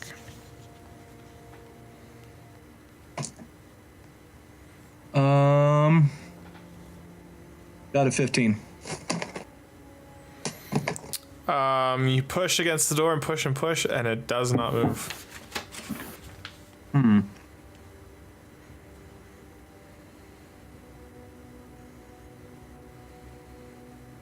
Is there no like opening on this door, like for a key or a handle? There or is anything? there is both a handle and what looks like a keyhole.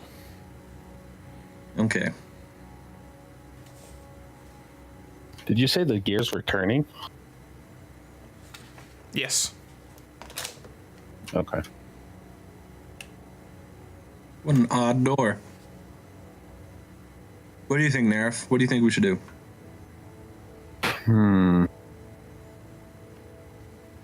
Well, certainly looks like we're not getting through that without a key. Dang it. Well, let's go back to the main hall. I guess there's nothing. Yeah. I guess we start making our way back to the main hall as well. Okay. You'll meet. What did y'all find? I'm gonna keep 4 of the books in the portable hole and keep 1 in my pack, Okay. just for easy access. We found what looked to be a library, and I pull out one of the books. Do either of you recognize this language? Are you talking to me? Talking to Hadar and Nerif.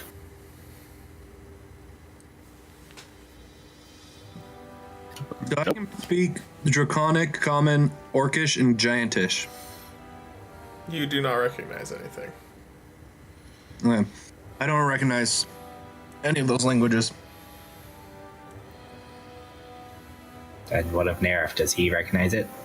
What language? I do not. No? Okay. Just no. I don't. Well, I'll tell you already. all right then. I'll just go ahead and put it back in my pack.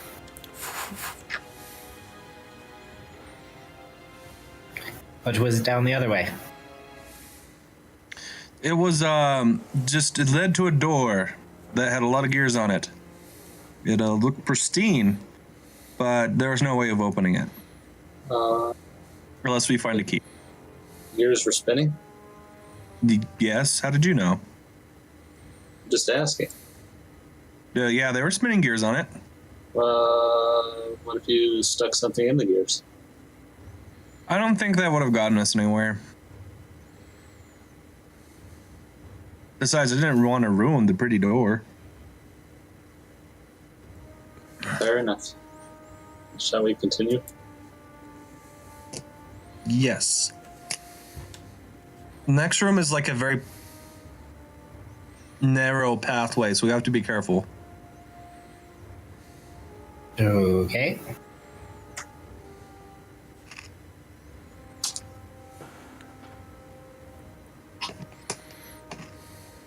I will take the rear again, yes. Nerf, Yes. where are you in line?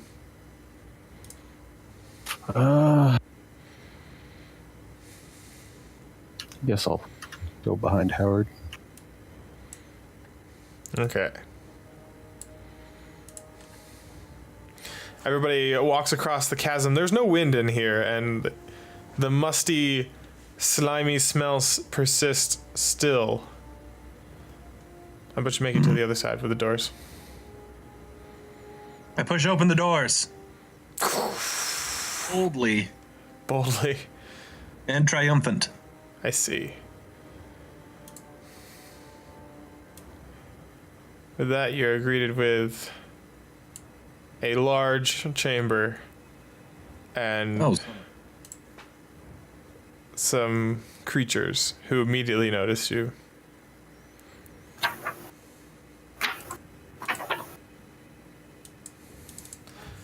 You see... That's not the one I wanted.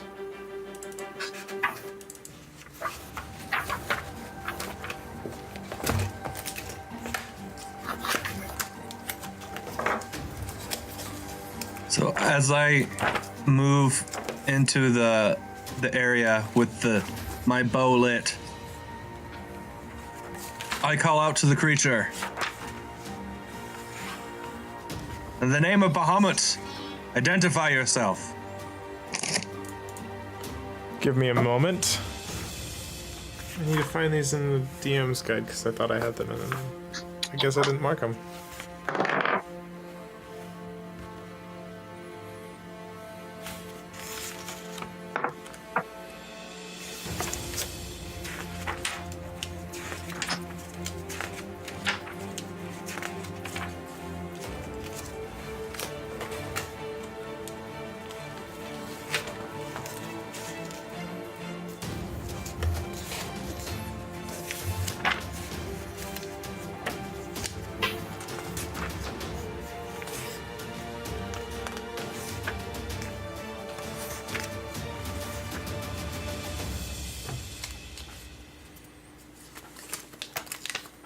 Okay.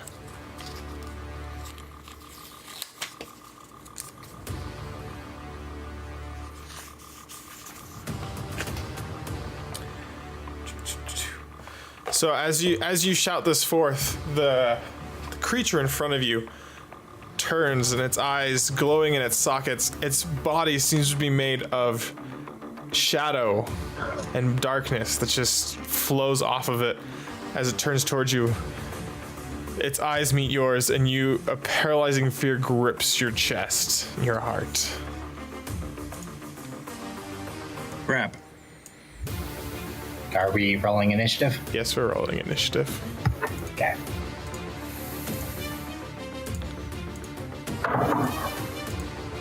Yes.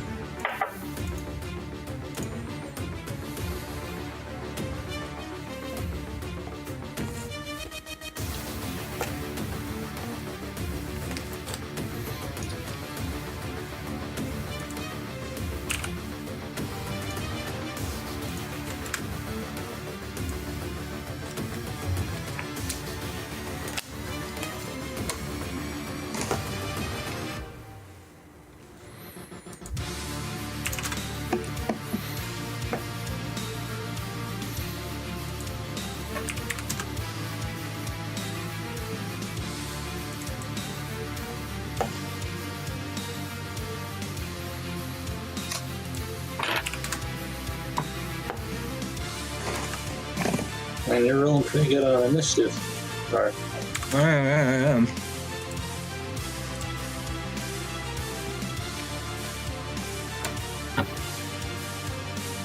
So what's your bonus to your initiative? 4. Oh. All right, Hadar, what do you do? Okay. I am going to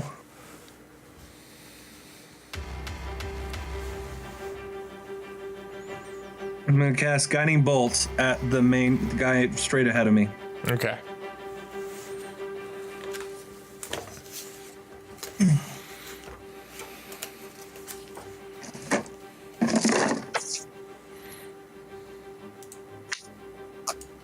I got a 21. That'll hit.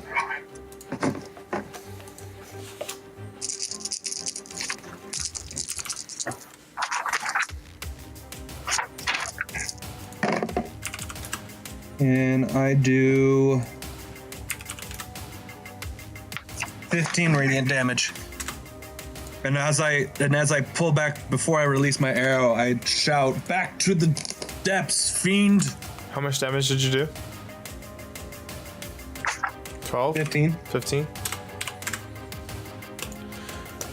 And your arrow flies across the room, illuminating the area around it as it strikes this creature.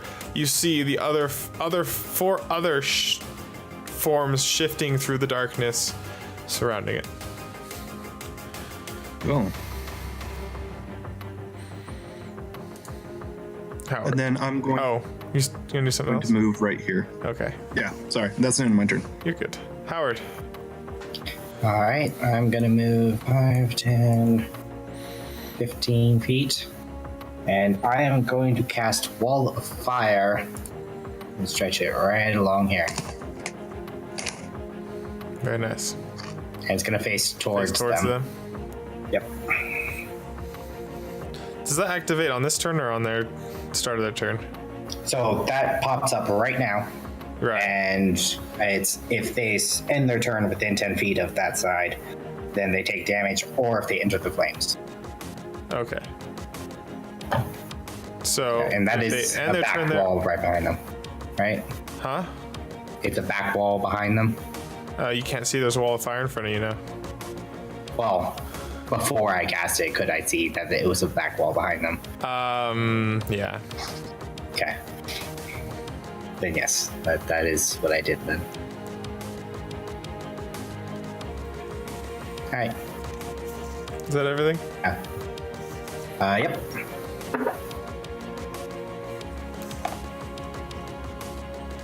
Okay. Oh. Oh. Whoops.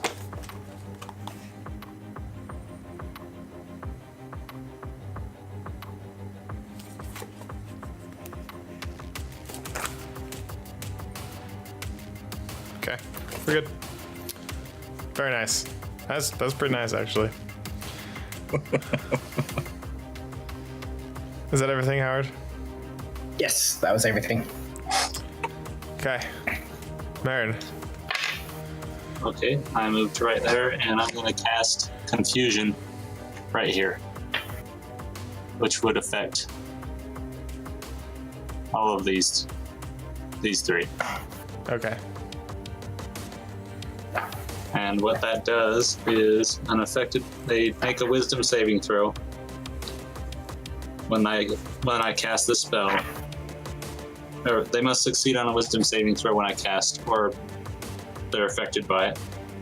An affected target can't take reactions and must roll a d10 at the start of each of its turns to determine its behavior that turn. By the way, do you have to see where you're casting it to? Do I? Just general question. Usually. What's the spell say? On a point that I choose within range. I'm just asking because the wall is opaque. The wall of fire is opaque. Yeah. It doesn't really say that I have to see where I. But with doesn't for something to specifically say. be in range, you have to have line of sight. Oh. Wall. Well, shit. That ruined my whole plan. Sorry. You could technically cast it somewhere where you can see. You could cast but- it. Yeah, you Not can either. without getting a dar. Whoops. Or you could just try and write it and try and cast it behind the wall, but I would be the one to determine where it ended up. Okay, well, let's see. I cast So it right we here. so we don't have so we can't see any of these guys right now. Not right now. There's a blazing wall of fire in front of your faces. Okay, I'm going to cast it right there. on the wall, so it gets those three and not the other two. Yeah. Okay. And they make wisdom saving throws? Yeah, against a spell save of 16.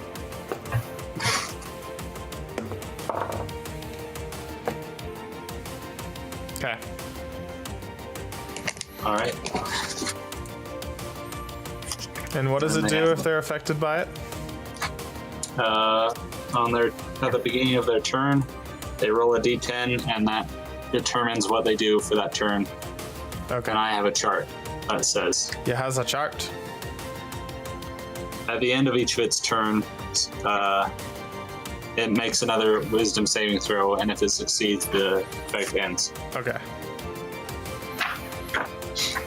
All right.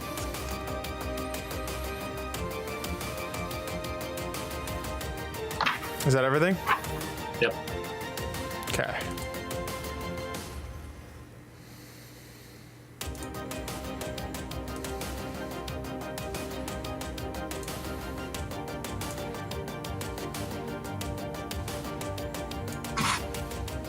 How much damage So as does he it take? steps through the, he takes 5d8 fire damage. Okay, go ahead and roll that.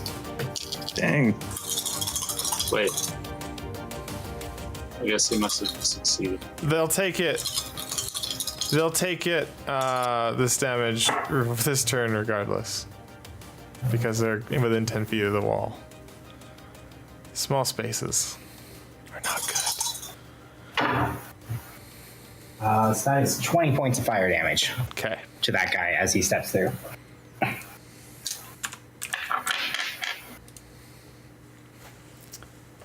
Do. Let's see what they can do.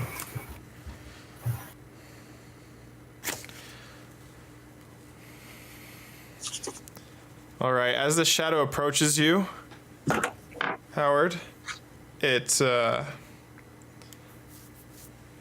form seems to try and wrap itself around you. And as it does, you feel a coldness wash over your body. You take 7 So is necrotic this- damage. An actual attack, or Yeah. so you had to roll to try and hit me, or is it Yes. just something that automatically works? No, it's technically a melee attack. Okay, I'm going to try and cast shield Okay. to protect myself. So what's that bring your AC to? 20. Because my mage armor is up. It still hits you. All right. So I take how much damage? 7 necrotic damage. And your strength score is reduced by 2 points. So that's like your actual score, not your modifier. Okay.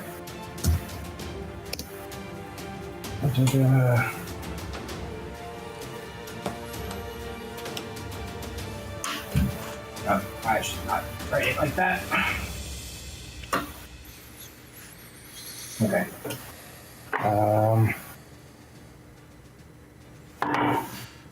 I maintain concentration on the wildfire. Okay.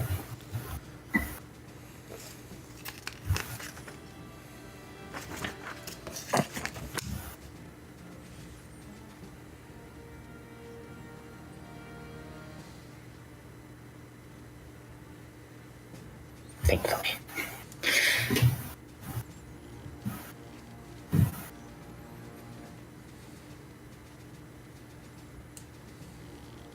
This guy also passes through the fire, so roll for damage there.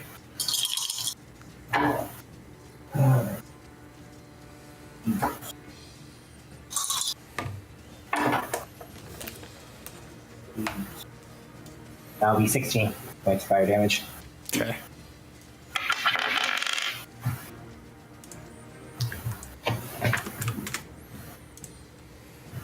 As he moves through the fire, he makes a swiping attack at you, Howard, with his claws. Your AC is 20 right now, correct? Yes. Thanks to the magical shield. But that magical shield stops his arms from moving close to you. And it is now Nara's turn.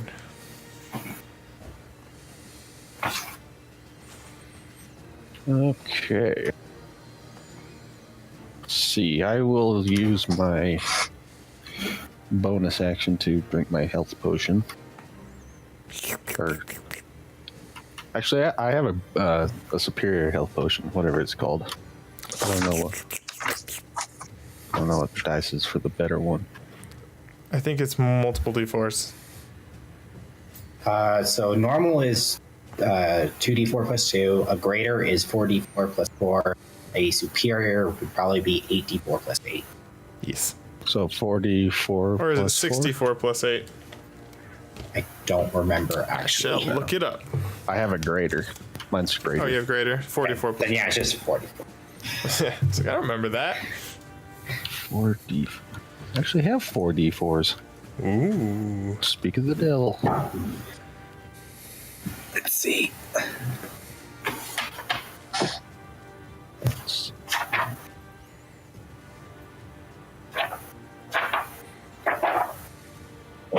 Okay.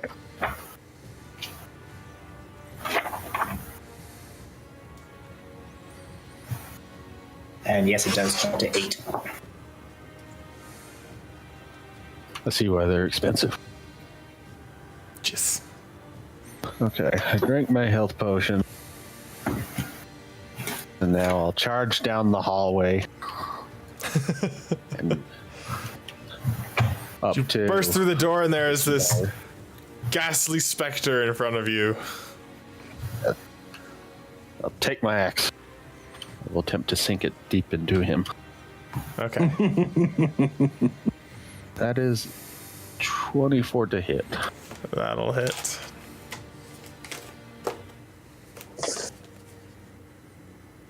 And 16 damage. And then... Oh. Crit 1 on my attack roll. Puts it at a 10. You critical 1 on your second attack? Yes. You crit failed your second attack? Okay. So is that all you're doing? Actually, I have inspiration, so I want to reroll. Somebody used inspiration? Oh my gosh. What? Yeah, I don't want the axe reflecting back into my own head. You think I'd do that? Come on. Maybe. Never know. Okay, I got a 21 on attack. And on your second one? Okay, go ahead and roll for damage. That'll be a 11 points of damage. Okay. And that'll be my turn. All right.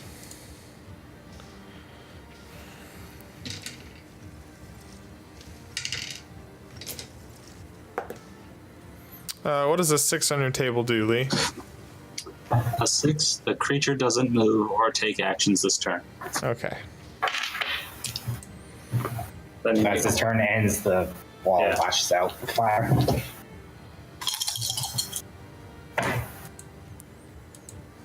wait, make sure he rolls another wisdom save. Oh, yeah. And he takes 14 points of fire damage. Oop, wrong thing.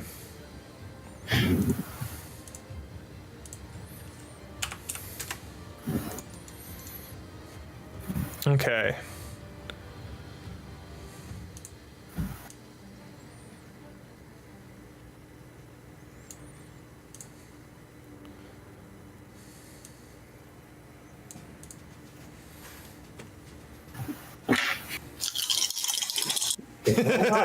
Yes, you get a roll for a whole lot today.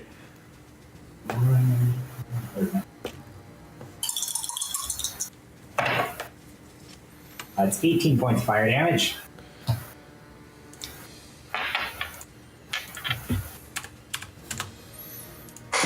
Okay. So as this creature makes its way towards you, it again tries. This one also tries to wrap itself around you, partially smothering you.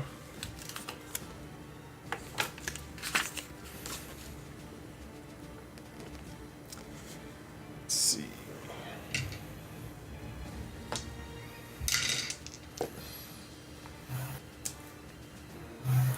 You take 9 points of necrotic damage. So he also got higher than 20. No, you're wait. Oh, is it still your turn? I thought that had. It hasn't been stopped. my turn yet. Oh wow, this has been a very long turn order, but yes, it was. So it did still, it was higher than 20 then. Yes, it did hit you. Okay. So 9 points. Yes, 9 points of necrotic damage, and your strength score is also reduced by 2 again. If that gets Okay. to 0, by the way, you die. I know.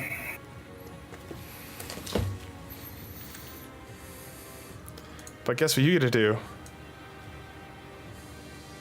Roll again for him. Yeah. None of them fear the fire. Oh, did you lose concentration on that fire or no? Oh, that's right. I have not rolled yet. I did not. Oh shit. So he does take.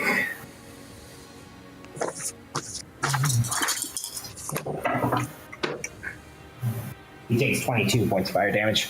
Okay.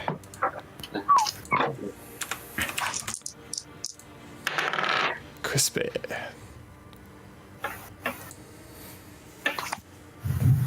Got some good news for you there, Ian. What?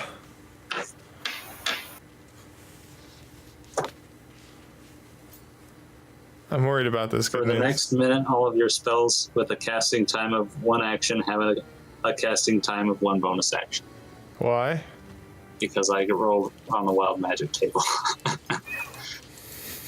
Is that for everybody? I think it's just for me. Oh, it's for you. So a spell, instead of taking an action, it's a bonus action. Yeah. But you are aware that as a spellcaster, you can only cast 1 level spell per round, right? No, I never knew that. Per turn. Well, they're similar. So essentially, that doesn't change anything. It lets you do an action and cast a spell. So you can cast a spell and then a cantrip. Yeah. Oh, okay. Or you could cast a spell and then attack with a rapier or something. So it is helpful. Yeah, like I'm going to do that. That's why I mentioned cantrips.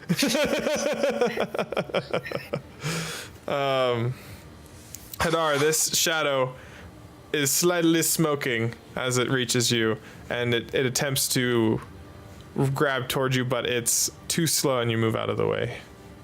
Nice. It is now your turn as well.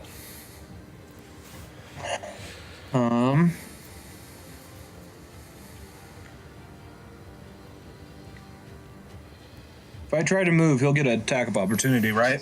This guy? Yes, sir. Dang it. I'm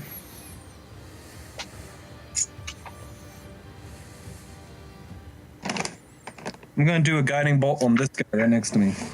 Okay. And that's not an actual ranged attack, right? It is not. But unfortunately, actually, I'm gonna use my inspiration. I got from last turn. Inspiration! It's being used! Oh my goodness! Yeah. What I'm is gonna that? re-roll my attack roll. Oh! Perfect! I got a nat 20. Man, Yay! I think I'm going to give Howard inspiration for that incredibly well-placed wall of fire. I could use it. So when you roll a nat 20 on an attack roll, do I get On an double attack damage? roll, you double your. So you roll your dice, you double the number of on the dice, and then you add the modifier. So what's your damage dice? I have 46. Okay, roll 46 times 2. Oh, Fortunately, Howard is going to have to get away from here because 3 more hits and I'm dead. 15, so it's 30 damage. 30 radiant damage. Okay. So as you... Let me move this out of the way. As you call forth your divine aura, it slams into this creature and the shadow is just erased. Doesn't leave anything behind, there's nothing there. Yes. Howard.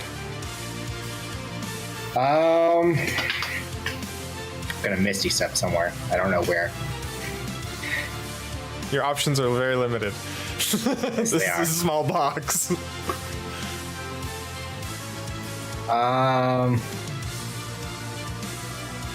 Question, if you end your turn behind the fire, does it attack you? It's any creature, so I So think it yes.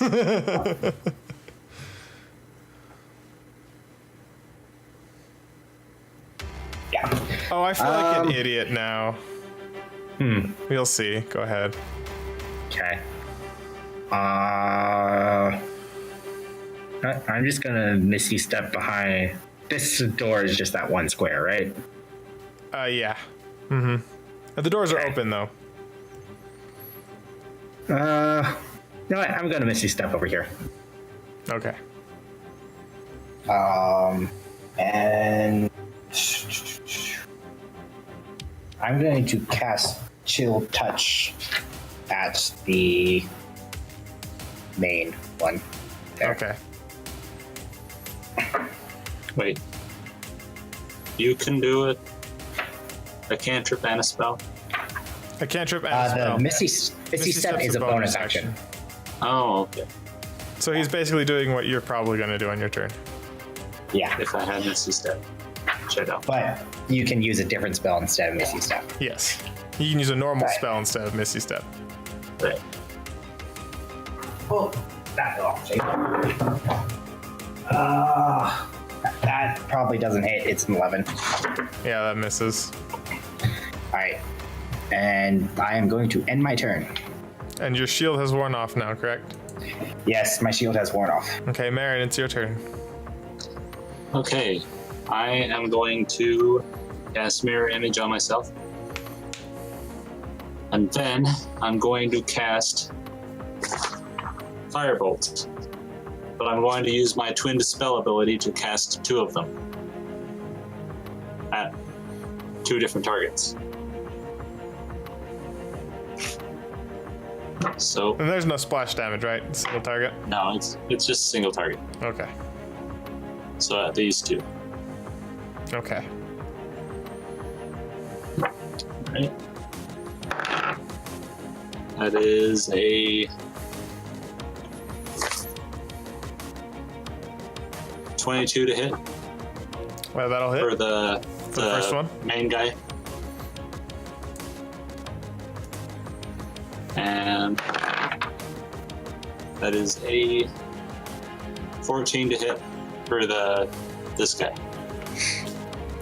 That'll hit. Ready. Damage. So the first guy gets 5 damage. Second guy gets 15 damage.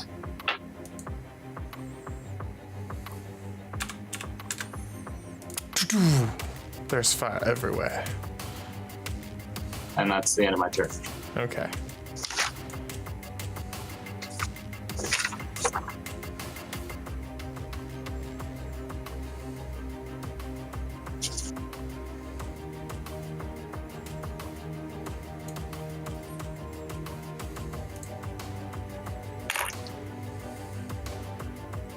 I see. Did you see what I messed up on? I'll be back in a bit. I gotta let the cat out. So at least it let me do something. Oh, yeah. So this Tactical shade. opportunity. Nope. He moved through the wall. And What? then he moved through the wall again. They can move through walls. I forgot about that. I think he still would have been able to see him since the door was open. He was sitting here though. If you want me to be particular about it, I can have him move around the area or go under the ground and then pop up again. That's what he did. He went under the ground and then he popped up next to Howard. Oh man, Howard's getting bullied. I know. Apparently, he really wants to kill Howard. Hey, he I'm hasn't fine with declared. He hasn't declared an attacker target yet. Calm down. If it was I'm anyone usually else, he punching probably wouldn't have gone under. Huh? If it was anyone else, he didn't need to go under. That's not necessarily true. I mean, I guess you could have gone around, but I didn't think about that. Stop questioning my judgment.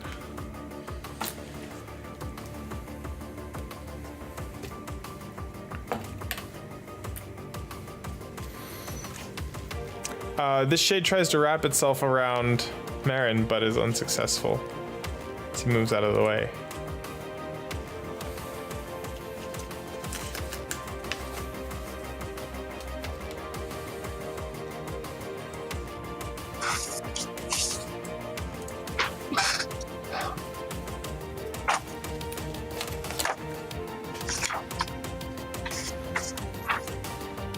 Oh, this can. They can move through creatures. I totally forgot about that. Huh. Oh well.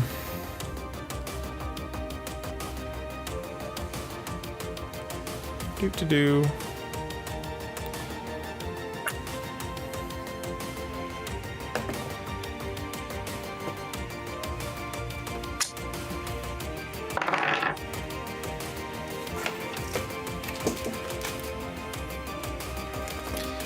Marin, this skeletal shadow attempts to claw you with its bony fingers. Okay. You take. No. Hold on. Just give me an idea. Okay. He does hit me.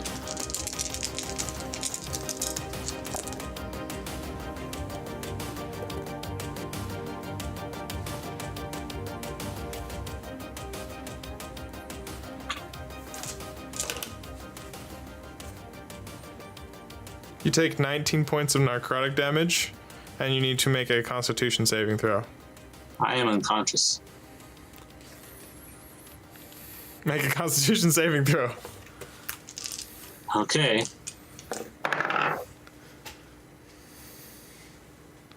That is a 13. I'm gonna, not that it really matters, I'm gonna use Tides of Chaos. Oh no, Wild Magic Surge. Oh no, yeah. Tides of Chaos to gain advantage. On that roll? Yeah. Okay. Does a Constitution saving throw? Yeah. Okay. Right, that time it is a 18. Okay. In your unconscious state, you feel a cold, clammy shadow slowly pull away from you. All right. Damn. Nerf. Okay. I am gonna keep attacking the skeletal one. Okay. Let's see. First is a 25 to hit, That'll hit. and that is 7 damage. Oh, actually, this is actually the perfect time to use it. So, it's a fighter skill I have, but I always forget to use since I use in roll 20. But I can re-roll ones or twos damage rolls with my two-handed weapons, but I must use the re-roll. Okay. So I'm going to use it for that one because I rolled a 1. Ooh, 12. So that will put it at 18 damage. Okay. Then my second attack. That's a 19 to hit. That'll hit. And that'll be 11 damage. Okay. That'll be my turn. All right. Hadar, your wall's still active, correct? Yes. Okay.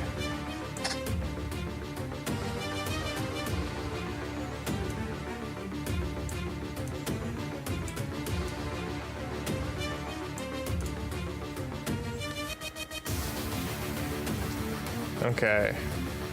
Did that shadow thing just meld through the wall? Yep, Yes, indeed. Oh my goodness. it did. And it's going to attempt to wrap itself around Nerf.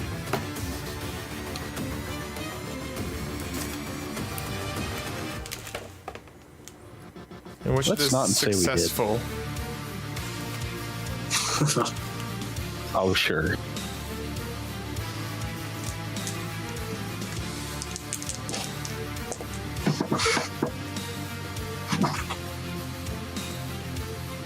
You take 9 damage, and your strength score is reduced by 2. Your strength ability score is reduced by 2. Okay.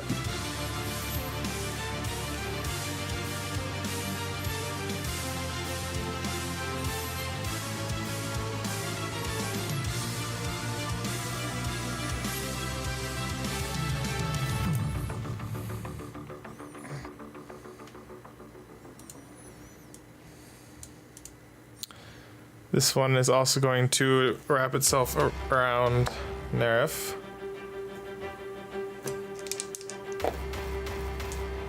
Doing 9 necrotic damage. and reducing your strength ability score by 4. Oh my gosh. So 6 total? Yeah. So minus 6 from your ability score, and your modifier is going to change. Yeah. Okay. Hadar, what will you do? I don't know.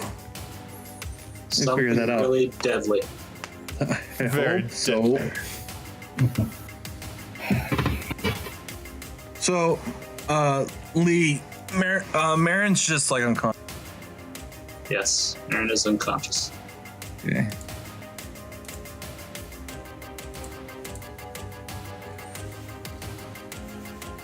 Shh, he's sleeping.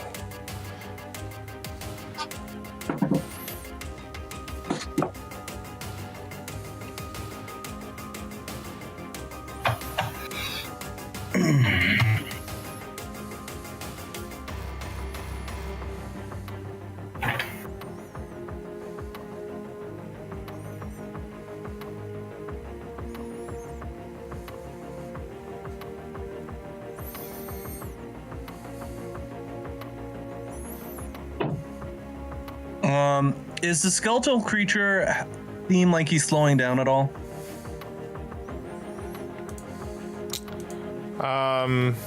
He seems to be being very effective at his job right now. Nice.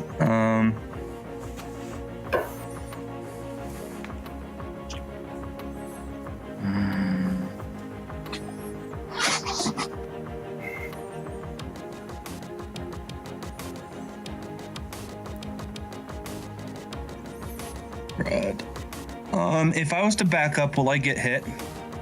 Depends on where you're moving. If I What move will back happen? here, if I move here, will I get hit? You'll get hit with 'Cause they're not- two opportunity attacks. But they're not attacking me. Yes, but you're turning your back on them. Okay, got it. Okay. Steps backwards. Yeah, I could step backwards. I don't need to turn my back to.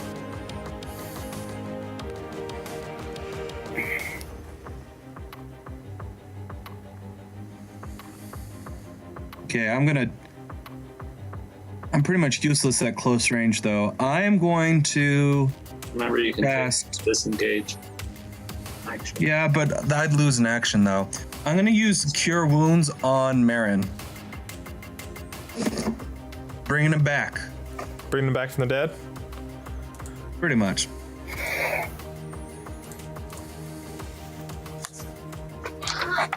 Heal!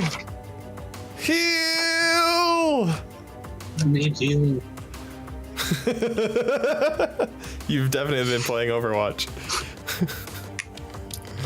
It's fun. Especially when you're a sniper and you keep pissing everybody off. I'm terrible at sniping.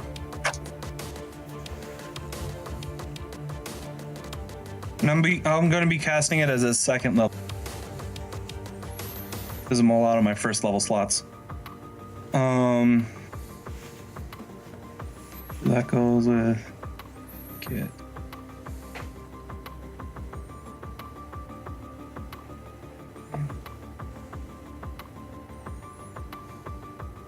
Hmm. 9 and 12. I'll heal 12 damage Oh. off good old Marin. Vitality returns. I live.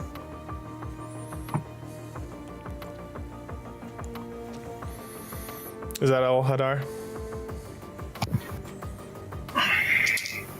Oh, actually, oops, I made one mistake. I raise it up a D8 every single time I raise it up a level. Are you telling me that he gets even more health? Yes. Wow. Johnny, did you know about that? He only gets 2 more, so it's 14, not just 12. I really wish I could roll better with that D8. Yeah, that's where he's at. There indeed And an then- imaginary announcer. He comes out every now and again. imaginary co-host. Yes. He is very small and sits off to the side. I have no idea. Okay. That ends my turn. All I was doing was just healing him so he could pull out a magical thing out of his butt.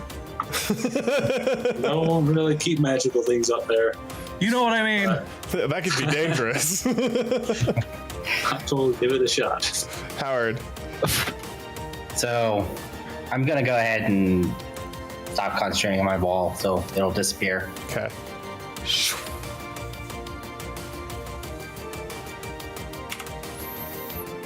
And I am going to cast magic missiles at 3rd level, and all of them are going to be directed at Skeletor. Okay. Skeletor.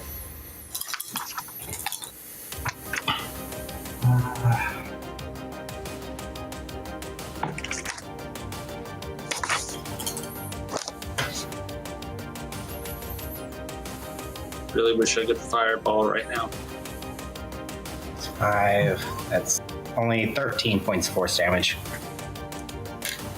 13. Yep.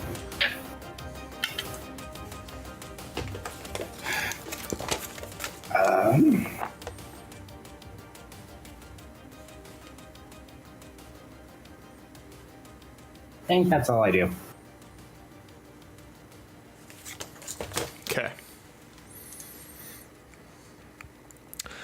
Your blue arcane energy slams into this creature, and they all find their mark.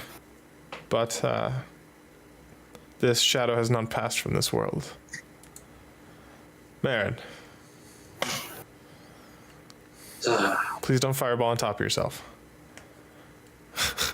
As tempting as that may be. I got this, guys! I don't have very many crowd control things. Let's see, my thing is still in effect, I believe. You died, or you fell unconscious. I'm not certain. My wild magic wouldn't be in effect. I don't know. I think if you fall unconscious, generally spells end. But Well, it's not wild really a magic is spell. weird. Yes, It's just a thing that kind of happens. It's just kind of, it just happens, you know? Yeah. Oh, whatever your ruling is, Darian. I'm going to say it can stay. I'll look it up later. Okay. Let me make a note. Not that that changes anything. Can I pass through my enemies? You cannot. Okay, can I pass through Hadar? Yes, Yes. you can pass through your allies. Okay. If I take a disengage action, does that disengage from everybody, or? I'm pretty sure it does. yes, it does. Alrighty. I'm gonna move to here, and then there, and then I'm gonna lightning bolt this way. So those two shades. Yes. That is a dexterity save of 16. I roll 8d6. What's the spell save for the dex? 16. 16?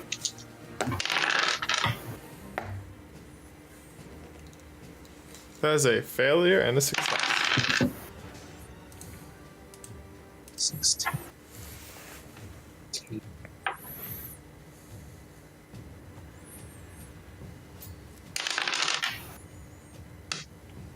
Nine. 31. Okay. As your massive blue bolts of electricity arc across the battlefield, barely avoiding hitting Nerif, these two shades are electrocuted and they just fade into non-existence. Or smart, I would have just moved up here. But I'm not. Yeah, oh, you're standing next to him. Yeah. It's okay. I made stupid tactical decisions today too, so we're even. Anything else? No, that's my turn.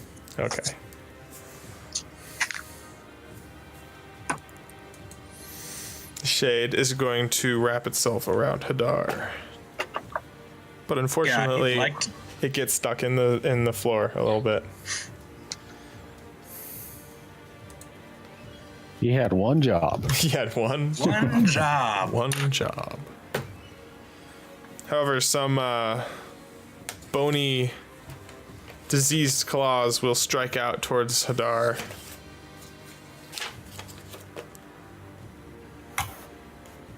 Whoa, what? Indy, please. I Zach randomly just dropped. Yeah, it just randomly started reloading roll 20. Oh, Now my browser isn't responding. Oh, Well- there it goes. Hadar is getting hit. 14 necrotic damage. And you need to make a Constitution saving throw. Or what? Or what? what? You'll find out if you fail. Constitution saving throw. Oh, shoot. And luck. I got an 8. You got an 8? Yes. Okay, your hit point maximum, your total, is reduced by the same amount of damage you took. What if I add a 1 to that? That doesn't help. So wait, what did I get hit with again? I don't 14 damage? Is that what I Yeah. said? 14? Okay. Yeah. I messed up my dice already. Yeah, so your Is this like overall permanent? it will persist until I think it's a short or a long rest. Oh, long rest. We don't know how long it lasts. Oh, you have no idea. But you feel your vitality drain from you as its bony claws rake across your chest. We'll try and figure it out afterwards. Ah! Curse you, demon. It is now Nerf's turn. Question. Yes. The buff and waiting thing that the snake god thing gave us in that ice cavern, does that apply to I'm what's afflicting me pretty right now? sure that was a timed thing that expired a long time You ago. never said it was timed. You just gave us charges. Oh, Yeah, you gave then us no, that still works. Yeah, Does it apply? Because I You honestly can- don't remember. It's a lesser restoration or a greater restoration. That's that effect. yeah. So you We can- don't know if it will cure our current ailments, but you could certainly try. You can Screw it. always Let's try. try it. Which one are you Greater casting? Greater. Greater Restoration. Okay, let me see what that does. I don't know what to roll. I don't know if you roll anything. You don't roll anything. It just gets rid of a lot of ailments, pretty much everything. But not death. Yes, it will not cure death, but it will get rid of pretty much everything. But we can try. We can try, man. We That's believe secretly a hard enough. buff. So you can reduce the target's exhaustion level by 1. End an effect that charmed or petrified the target. End 1 curse, including cursed items. End a reduction to your ability scores, and 1 effect reducing your hit point maximum. So yeah, it'll Oh, Greater Restoration will put you back to normal. I would like to use that then. Then do it. I use it. Is that an action or That is an action. Action. okay? Then I will use my fighter's action surge to attack. Okay. Are you going to move first? Oh yeah, I guess I haven't been paying attention. No, he's staying there. He's happy where he is. Yeah, I'll step left and make my Step attacks left. on the skeleton. Everybody go to the left. To the left. Blinking. Yay. See, a 10 to hit on the first attack. That misses. With advantage? Yeah, you have advantage for Has it flanking. been? Oh, well, then let me roll then. Oh, that is 25. Yeah, that sounds better. That sounds right. And then damage is going to be 12. And second attack will be 21 to hit. That will also hit.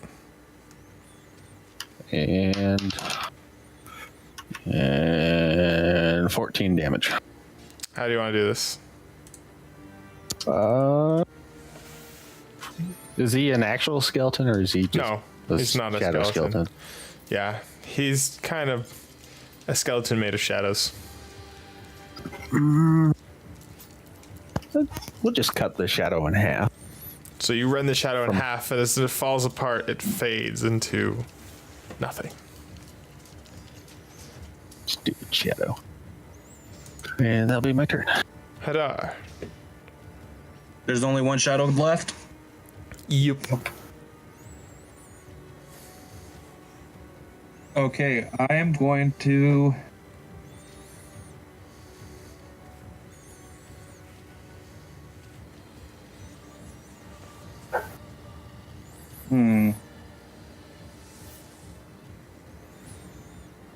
I'm going to disengage and pull away from the shadow, Okay.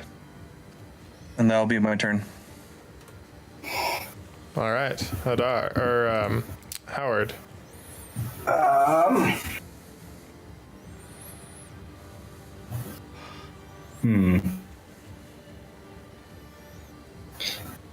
Feeling weakened by all the shadows that have come out, I move around it so as not to hit Nerif. Gather my focus and cast a lightning bolt right into it. You'll be hard pressed not to kill this thing. I would hope so.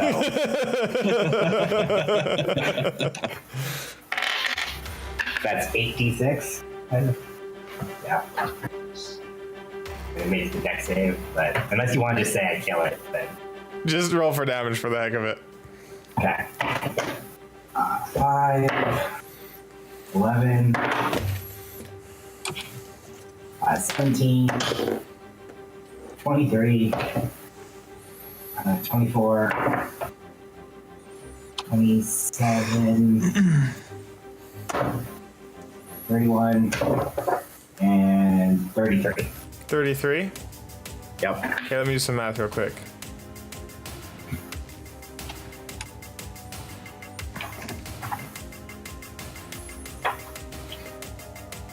I think you pretty much had You it. just barely killed it.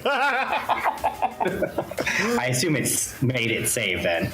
Yes, it made it save. And it's also resistant. So you, with the anger of this, just how this situation went down, you just slam your hand.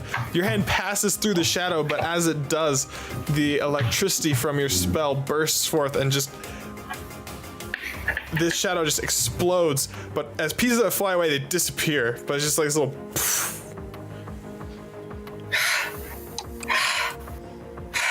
I feel tired.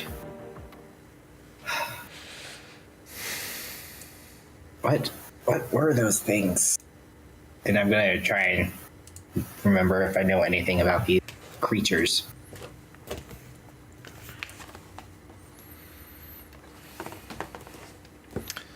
Okay.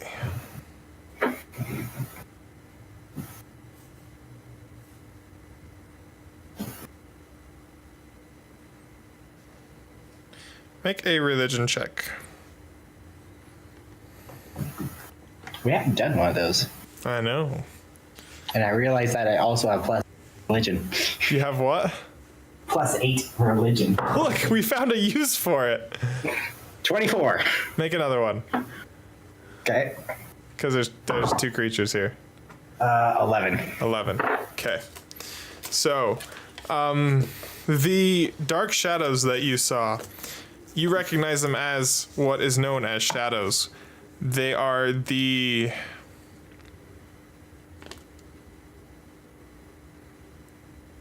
Let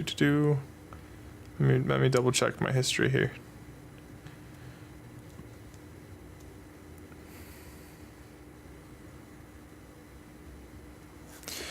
So shadows are created by when a creature dies and is brought back through necromants, through a certain necromantic spells. They are soulless. They don't have much of a mind. They're pretty base, but they drain the life of creatures that they meet, and by draining their vitality. So Or these strength. shadows created from the rites that were resurrected? Yes, rights make shadows. Yes. Okay, got it. Can I inspect the remains of whatever the skeleton creature was? There are no remains. It just disappeared? Well, when you destroyed it, it But it's faded. clearly wearing a crown, Darian. Yeah. It's not a physical crown; it's a metaphorical crown. No, I'm just kidding. And did I know anything about the crowned creature? By the way, it's not a crown; it's a helm. You know that it is a wraith, but you do not have much knowledge on wraiths themselves. Okay. That was a wraith. By the way, I'm going to use my preserving life channel divinity ability, and so each one of you gets 5 health points. Yay. I can only go up to half, right? Yeah. Okay. Unfortunately, I can't use the health. Well, if you can't take it, then it gets split between those two. So it will be Nerif can take how much would that be? Nerif can take 8, and Marin can take 7. That's right. Yeah, that's right.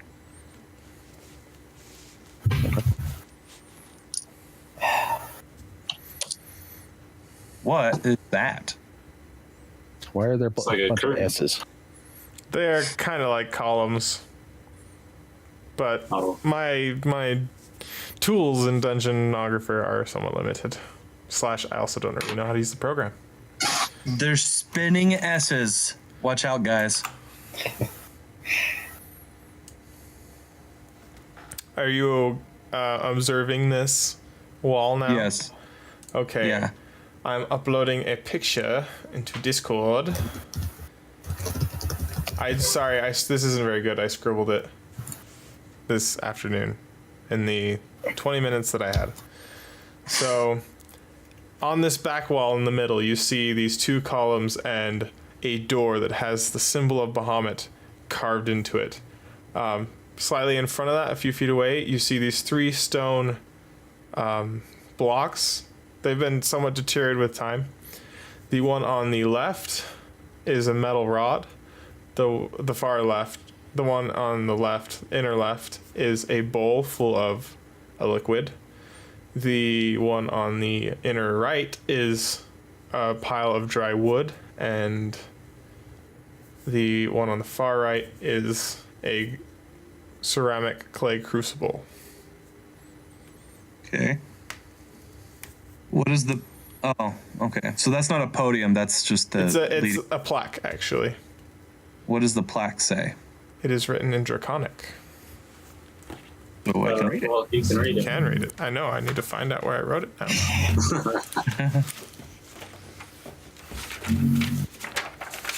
It's in this book.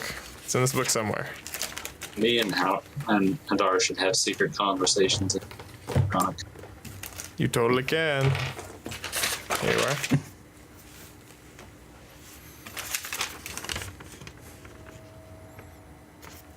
The plaque reads, "Give your breath as an offering to the great dragon." Okay. Crap. I already used my breath ability today. I have to wait. Is that a once per day thing? It's a once per day thing. Oh. Or once per... and then I have to do a long run. Yeah. Oh. Good news, bad news, guys. I know what this is asking. Bad news is I can't use it today because I need to rest and I'm exhausted. Perhaps there's more than one way to solve this. I mean, these objects can't just be here for no reason at all. I imagine they have a purpose. Didn't we read that it was mainly humans that inhabited this temple? I doubt many of Yes. them could breathe any sort of. Oh, that's true. Well then, if anyone has a, do you have any? Can you manage another freezing ray, Marin? Yeah. I want to do something before you guys do that. Use the freezing ray on the bowl of water, and let's see what happens. Okay. I do that. Wait! Nerf wants to do something. I want to look inside the crucible and inside the bowl. The crucible is empty. The bowl contains water. Or what you imagine is water. It doesn't have a smell and it's clear. Okay. Okay, go ahead. Let's see. Okay. I freeze the water. Okay. The water turns solid into ice. Oh, doesn't actually look like that did anything. No, it doesn't look like it did anything at all. It did not. Shoot. Well, there's more of this place to explore. I'm going to activate my wand and take a look around. As you activate your wand, you sense from each of these columns the abjuration magic.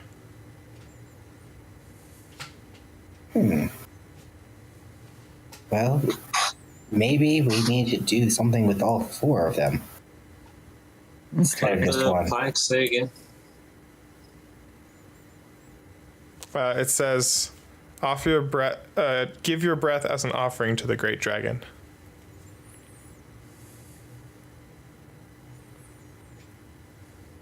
Breath could mean some different things. I mean, there are different breath weapons for each different type of dragonborn. Do you think perhaps one of each was required to get into whatever's behind you? Perhaps. Is the rod metal? Yes. Okay. So I assume the metal rod requires lightning.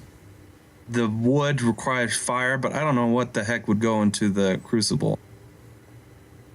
Poison? Perhaps.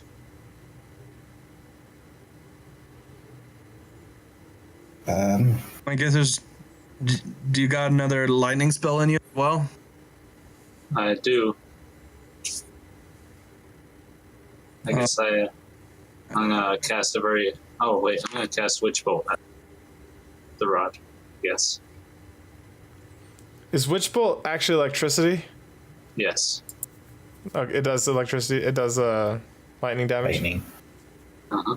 Okay, so you carefully aim your bolt and fire it at the metal rod, almost as if it's a magnet. The electricity jumps to the rod, and that's it. I'm going to use my runestone to set fire to the... The wood lights very quickly. Surprisingly, this wood is dry. It seems to be the only dry thing in this entire area. Well, that's 3 of the 4. But what about the poison? Wait, I have some acid. Maybe... Is it acid or poison? I don't know. I'll use my last... I'll take one of my vials of poison and just add a drop to the cup. As you go to add, how much is left in there? So I've used up 1 vial. I just have 1 more vial. 1 vial. Okay, so as you turn the vial and you place a drop, this poison, it's poison or acid? I don't remember. Poison? You told me it was acidic, but it was still a poison. Okay, this poison is somewhat viscous, and so a drop is more than just like a drop of water. It bloop, plops into the what did I call it? Crucible. As it does, you hear grinding sounds as if large stone cylinders are being withdrawn into the wall, and the doors open. Ooh. So the lucky thing we had that poison. Yeah, lucky thing. What do we see? Does anyone go through the doors? I do. Through the door. Sitting on an ornate stone pedestal lies a bow. This bow, actually, let me pull up the description of it because I wrote it and it sounds pretty cool, so I want to get it right.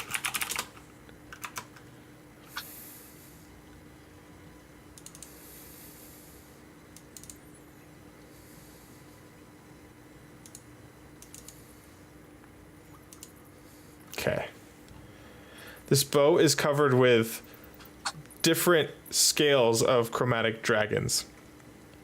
Oh, As wow. you approach it, the limbs of the bow, they seem to twist and ripple almost as if they were made of muscle. And when you reach out and you pick it up, the limbs tighten, the string goes taut, as if responding to your touch. You feel, even without actively searching, you feel powerful magic in this weapon.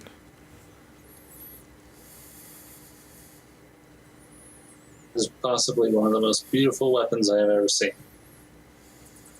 But as I have this connection with this weapon, do I get a name? Do I get the name of this weapon? You do not. Oh, Hopefully it was worth the trip to come here. yes. I have a feeling that it is. You can feel the magic pouring out of this weapon. Howard, take a look through your goggles. What do you see? Your goggles. Your glasses. I don't know. What are they? His glasses are just goggles. normal. Yeah, he's got goggles, but they're just goggles. Yeah. Oh, I thought it's it the was- wand that allows me to see. Okay. Activate your wand. It's been activated as we were messing with the pedestals. Oh, okay. This weapon just bleeds conjuration magic. Well, it certainly does look to contain a lot of magic within it. Not quite certain what it does. Would you like me to try and identify it? Yes, please. Okay. You could. I reach out and try and start casting and identify on the bow. This will take a few minutes. A friendly voice inside your head says this may not be the best place. I don't know that. What was that? Do it anyway.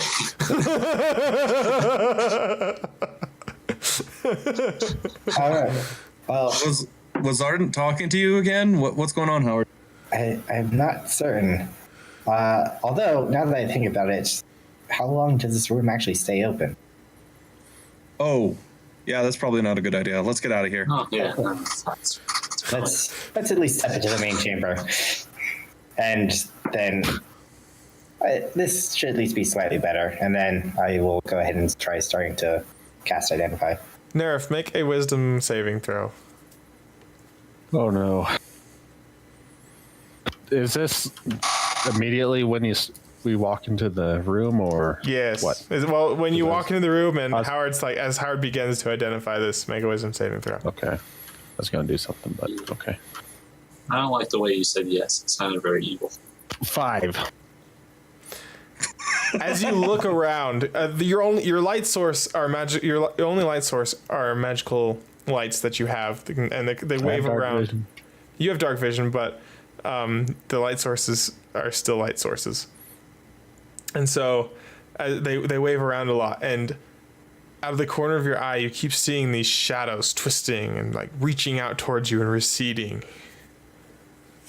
A deep paranoia begins to set in.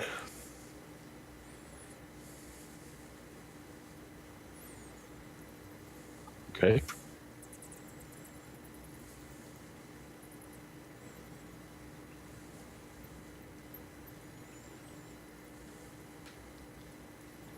I will sprint across the room and shut the doors. You're locking yourself in with the things you're seeing. I'm not locking it, I'm just shutting them. The shadows are What are you still doing? the shadows are still in your vision, twisting and reaching and grasping, and your heart begins to pound as it accelerates against your chest. Nerf, Alright. what is going on? I will take a torch out of my pack and light it. The shadows seem to worsen. Nerf, what the heck is going on? How does it worsen? Because now the more light you have, the more shadows exist. But what's casting the shadows? People's bodies. What bodies? You have one. Marin has one. Pretty sure Howard has one. You're pretty sure you're not definite one? We don't like to talk about it. I only like to have a body part-time. No, he only has 2/3 of a body. He's missing his legs.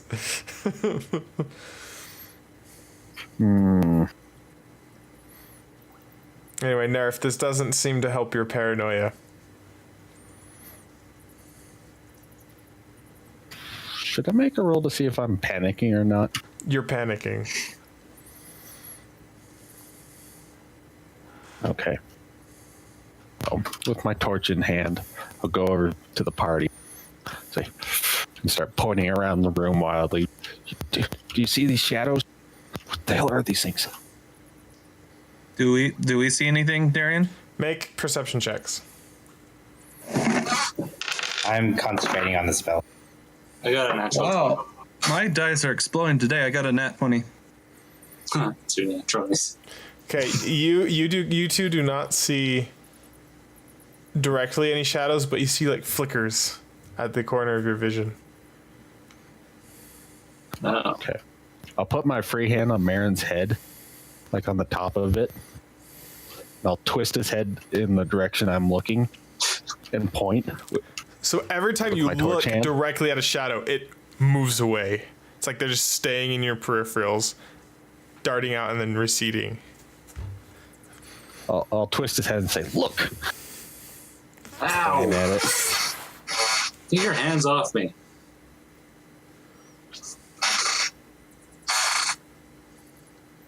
I'll just I keep think I pointing might know what you're throughout the talking room. about, though.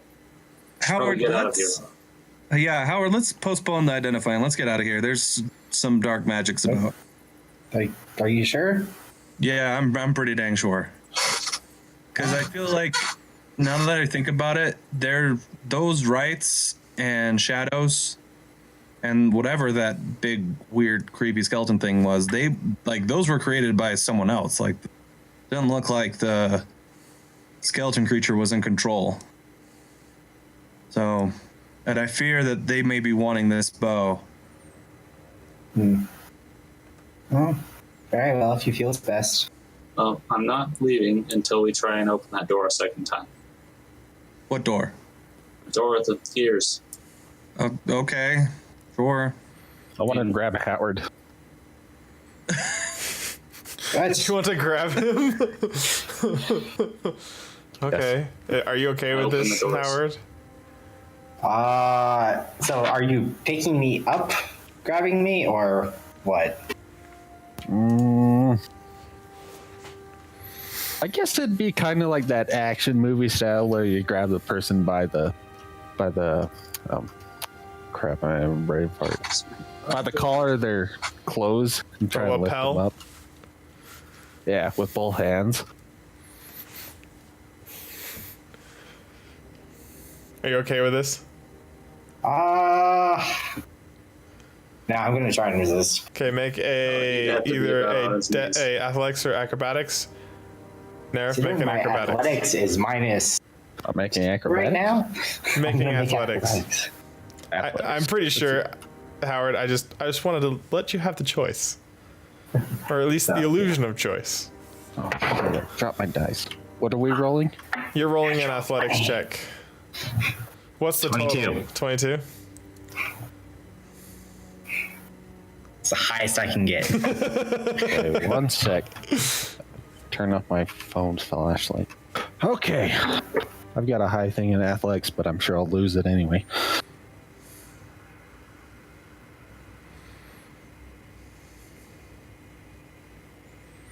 $26. So, with speed and dexterity, seemingly unheard of, Howard darts to the side, but it seems as Nerf just already knows where you're going and just kind of swings and just grabs you and picks you up. Nerf, what are you doing? I'll pull Howard real close to the point where our noses are touching. I'll say, we have to leave. I was coming. And I'm gonna start running towards the exit with Howard. Okay. Is he The like double still doors holding that I him? shut. Are you still holding? You're I like dingle my like a legs football? and No wonder Howard even sticks with us. I've already gone and opened the doors, by the way. Yes, While this was I did hear that. You've opened the doors. While this has been happening, I'm imagining that you've made your way at least to this next chamber. Wanting to look at that door. Yes. I'm following close, Marin. Okay. Perhaps the bow is the key. Perhaps. how far does Nerf? Nerf, did you just run all the way out of the entire thing with Howard? Yes. Okay. If you'll let me, I'll go all the way through the doors and all the way into this room where Marin and Hadar are. Okay, if it's just there, Oh yeah, no, I'm asking if you're going all the way out of this whole thing. Oh no, we're just going there. Okay. I'm moving you guys just so that I can do this. Nerf, can you put me down now? And I'll I'm leap exactly through comfortable. the next double doors and look around, breathe a sigh of relief, and set you down. Sigh of relief. What are you talking about? Make a wisdom saving throw. Oh, I thought it was just that room. Oh boy. You were a fool. Oh Do boy, not oh boy. assume. 18. The shadows are still there. Those are very astute shadows. Okay, I will drop Howard in my horror of recollections and fall to the floor, concerned. You're on the you went fell prone. No, not prone, but Like fetal position. more like a drop to a knee. Okay. Are you just like on your knee holding your head kind of thing? Yeah. Okay. Nerif or Hadar and Merid, are you both going to see this door? Yeah, I guess. Okay.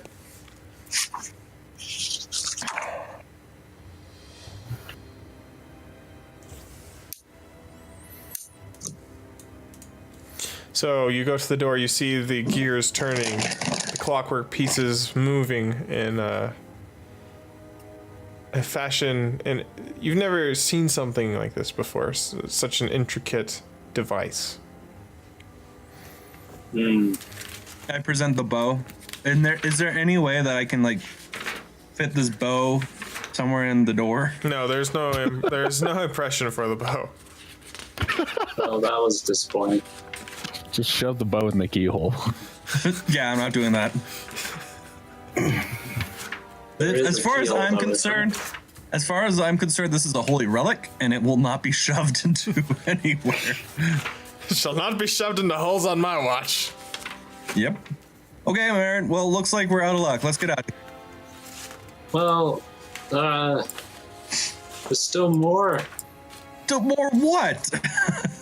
We're in an abandoned keep or whatever. I don't remember actually what this was. It's an abandoned keep. It's the ruins of the keep. It's essentially the dungeon of the ruins of a keep. The frog in the hole in the bottom of the sea. And there has to be something amazing behind such a door. I mean, there probably is, but we don't have a key. How are we going to get past it? Well, there's still one room we haven't checked.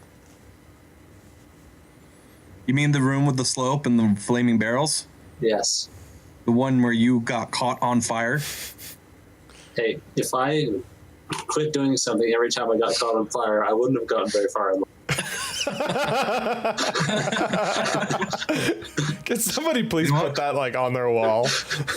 Marin, you make actually a lot of sense. Let's go back. We'll try the slope a couple more times, but after that, we're heading out.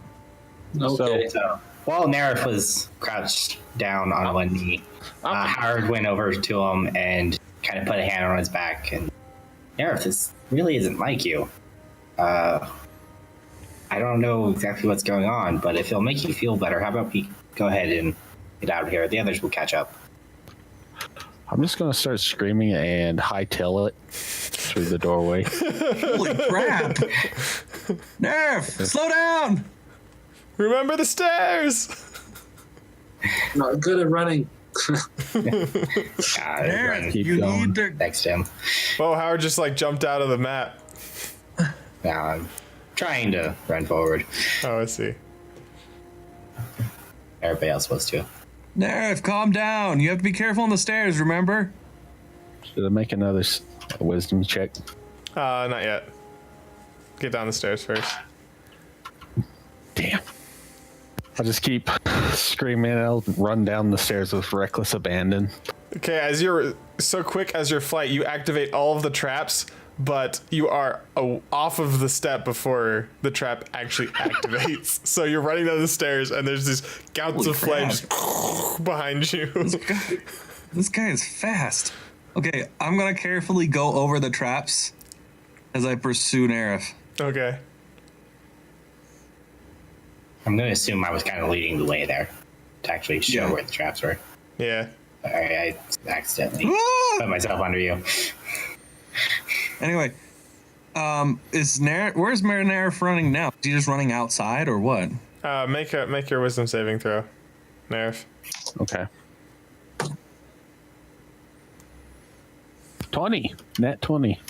Okay, the panic and the fear that's overtaken you as it begins to subside as your vision clears somewhat. You still feel like adrenaline running through your body, and your heart is pounding, and you're still a little paranoid, but your head is clearer than it was before. Could I tell if I was just imagining things or if I really saw shadows? Not right now. Okay. Not your mind is still too clouded to discern that. Has he slowed down? I have no idea. Yes, since I made that throw, I'll be at the base of the stairs, panting heavily, catching my breath, looking around as I collect myself and realize whatever the hell I was witnessing is subsiding. I'm gonna grab him. I'm going to resist. The stairs. I'm gonna jump on Nerif and try to hold him down. I'm going to resist. Okay. Good luck. Hadar, make like- an athletics check. Aren't you like real down like by a lot of strength points, mister? Hadar, Yeah, he restored himself. he restored himself. Yeah. Hadar, make Dang a athletics check, and Nerif, make an athletics or acrobatics check. Athletics. Uh-oh. 12. Gotcha. What did you roll? 12. No, Hadar. 23. Okay. So Hadar just jumps off of like the last step and just flattens himself on top of Nerif, knocking him over. Okay, I want to unarm attack him. I want to punch him. Make an athletic checks to see if you can get a hand free. Okay. Okay, wouldn't that be opposed though? He'd have to oppose. It's like he's breaking a grapple. 16. Okay. 16. Oh yeah, you do make a strength check, Hadar.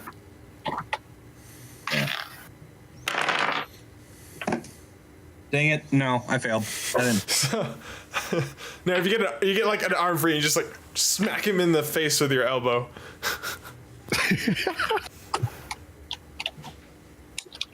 I'm just gonna flail it, manage to punch Hadar in the head or elbow him in the head. I'm still confused. What the heck is going on, man? I don't know if that knocks Hadar off me or anything. Yeah, you broke his grapple, so you're both now prone next to each other. Hadar is kind of like holding his face, like his cheekbone, where he got elbowed. All right. I'll try and at least scramble up to my knees. Oh, what the hell? You kind of went berserk there, Nerf. Something about this place really seems to be getting to you. I don't know. I'll glance around the room, looking at everybody and watching, like, the crevices and corners of the architecture. You didn't see those? No, we didn't. You didn't see the shadow? Those things? Nope. I was a little preoccupied, but I didn't see anything even as we made our way back down here. Okay. While this is going on, I'm kind of obsessed with what's behind that door. Okay, so do you walk over there? Yes, I'm gonna see if I step here, if the trap goes off again. So you step on the trap, click, nothing happens. Okay. I'm gonna go up and push open the doors.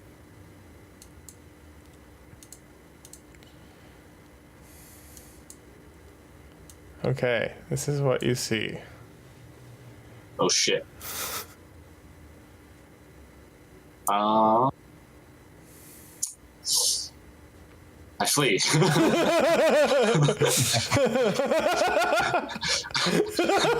Like, how big are these guys? I'm not certain. Let me check there. I honestly don't even Holy remember crap. what these are. Let me see if I can find out what they are. I don't remember. Put them there, but you don't know what they are? Yeah, I made this map like 3 weeks ago. It's been almost a month. It's not the monster manual. Well, Nerf, perhaps we should go ahead and step outside. I'll stand up as I catch my breath and compose myself, dust off my armor. Yeah, I would really like to leave this place. Seems I knocked the crazy out of him. Perhaps. Wait, where's Marin? Yeah, where is Marin? Seems he disappeared again. Hadar, would you go find him and tell him we'll be waiting outside? Yeah, he's probably just trying to get up the slope. I don't know if you want to impose movement restrictions, Darian. Or not. For what? You know, like combat movement. Oh no, this is outside, so Okay. it's more Hey, Marin, theater of the what do you- mind. What I'll did you start see? ascending the stairs. Help. What do you mean by help? I begin to cast a spell. Is the Marin, door open or closed? I opened them. But did you close them when you fled? No, I decided not to flee. Oh, you did? Okay. Are you kidding Let me? me figure out what these are. It's okay. I'll say nice things about you in your obituary. I still have a trick up my sleeve. Does it have to do with Sure. explosions? Does. You remind me of Megamines sometimes. I think I remember what these are. Can I roll initiative yet? Just a second.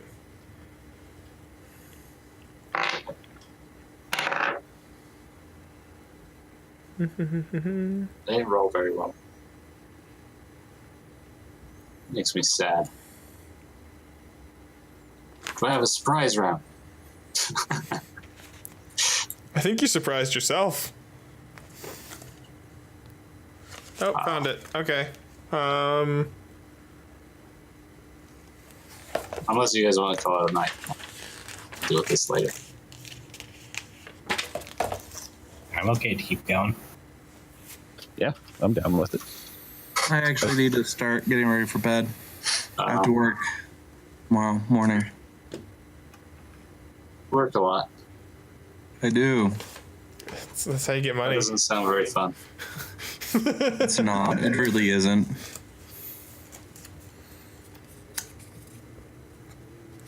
Oh, by the way, Lee, they're medium humanoid creatures with very, very long fingers and even longer tongues.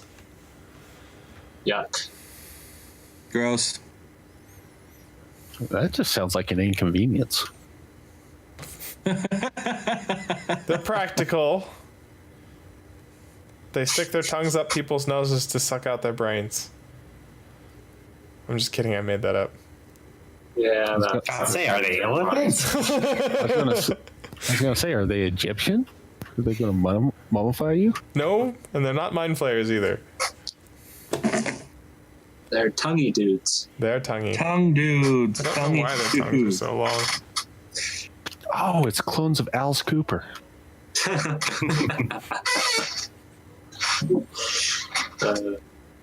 Or no, I think it's Gene Simmons. I think I'm mixed up. Yeah, Gene Simmons. So, Marin, do you stand and fight or do you flee? I don't know. I'm gonna. Either way, I'm gonna go throw off a fireball. Where at? Just right here. Right here? Yeah. You want to piss them off, then run away. 20 foot radius, right? Yeah. Okay, maybe like right here. And that's how Marin died. He wishes to fill the room with flame. The room is filled with flame. In fact, there's the explosion from the fireball racks this entire room and pieces of the ceiling begin to fall in. Well, Oh, I always I did thought want to fireball ask. wasn't really very explosive. It was just Pretty a explosive. fireball. Well, then why doesn't it do force damage? Why Because doesn't it's it knock people burning around? them.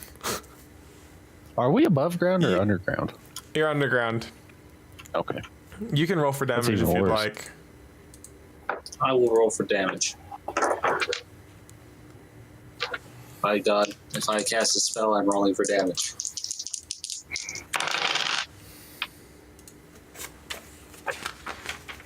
I'm gonna use empowered spell too.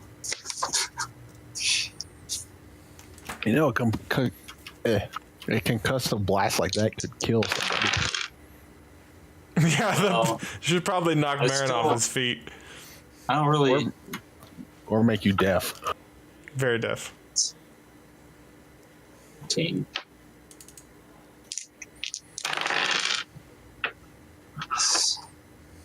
Is 20. It's 3 is 7. This 5 is 32. Plus 3 is 35 damage.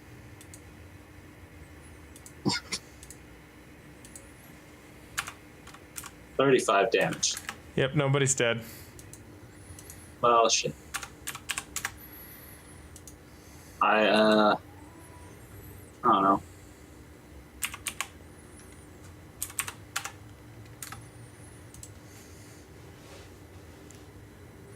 Apparently, we're not really going to have a fight, or else you would have had me roll initiative. But Well, I was under the impression you were going to flee before you got attacked and killed. maybe I wasn't. I don't know. I guess whatever. Well, if Robert has to get to bed. Yeah. Right, fine. We're leaving. I'm front round away. Okay. Everybody gathers at the exit, except for Nerif, who's already outside, and you emerge into the bright yet smelly evening sun.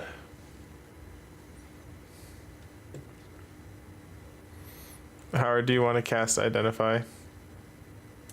Well, first I'm going to ask Marin why he's running so quickly out of the ruins. Never mind. Let's just go. Does the crypt entrance have a door? No, it's just a hole. It's broken steps that lead out. I mean, it once did, but it's been just rotted and knocked off. And I will suggest to the party, maybe we should go away from this area. I agree. Yes. Yeah, I'll try it as we settle down for the night. Try and identify Bo again. With your permission, of course, Adar.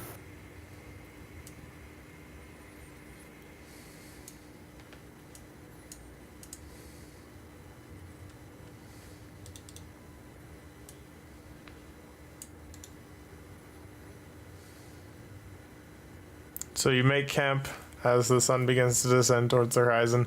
You travel far enough away from the entrance that you can no longer see it.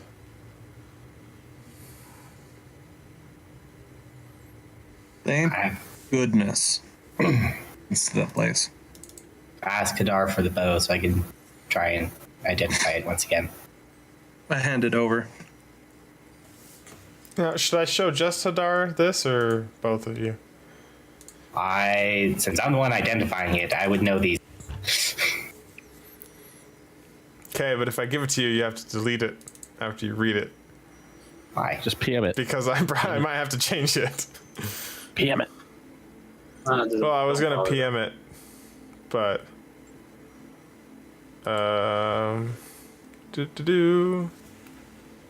gotta remember where I stopped explaining, where I stopped like the part that, yeah, I gotta figure out how much I want to share with you.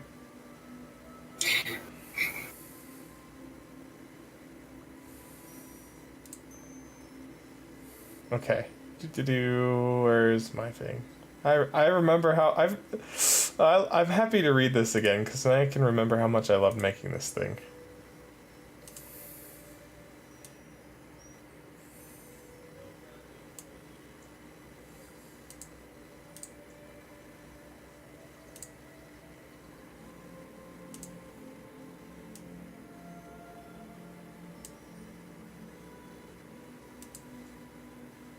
Hey, Darren, is it okay if I leave? You probably want to get this explanation real quick, and then yes. Okay. I think we'll just end right there.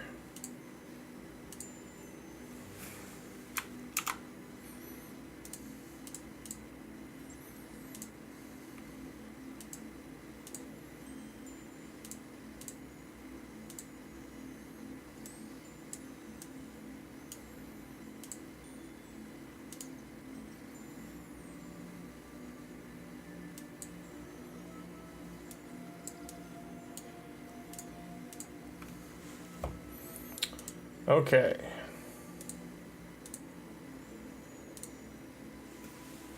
Oh, dang.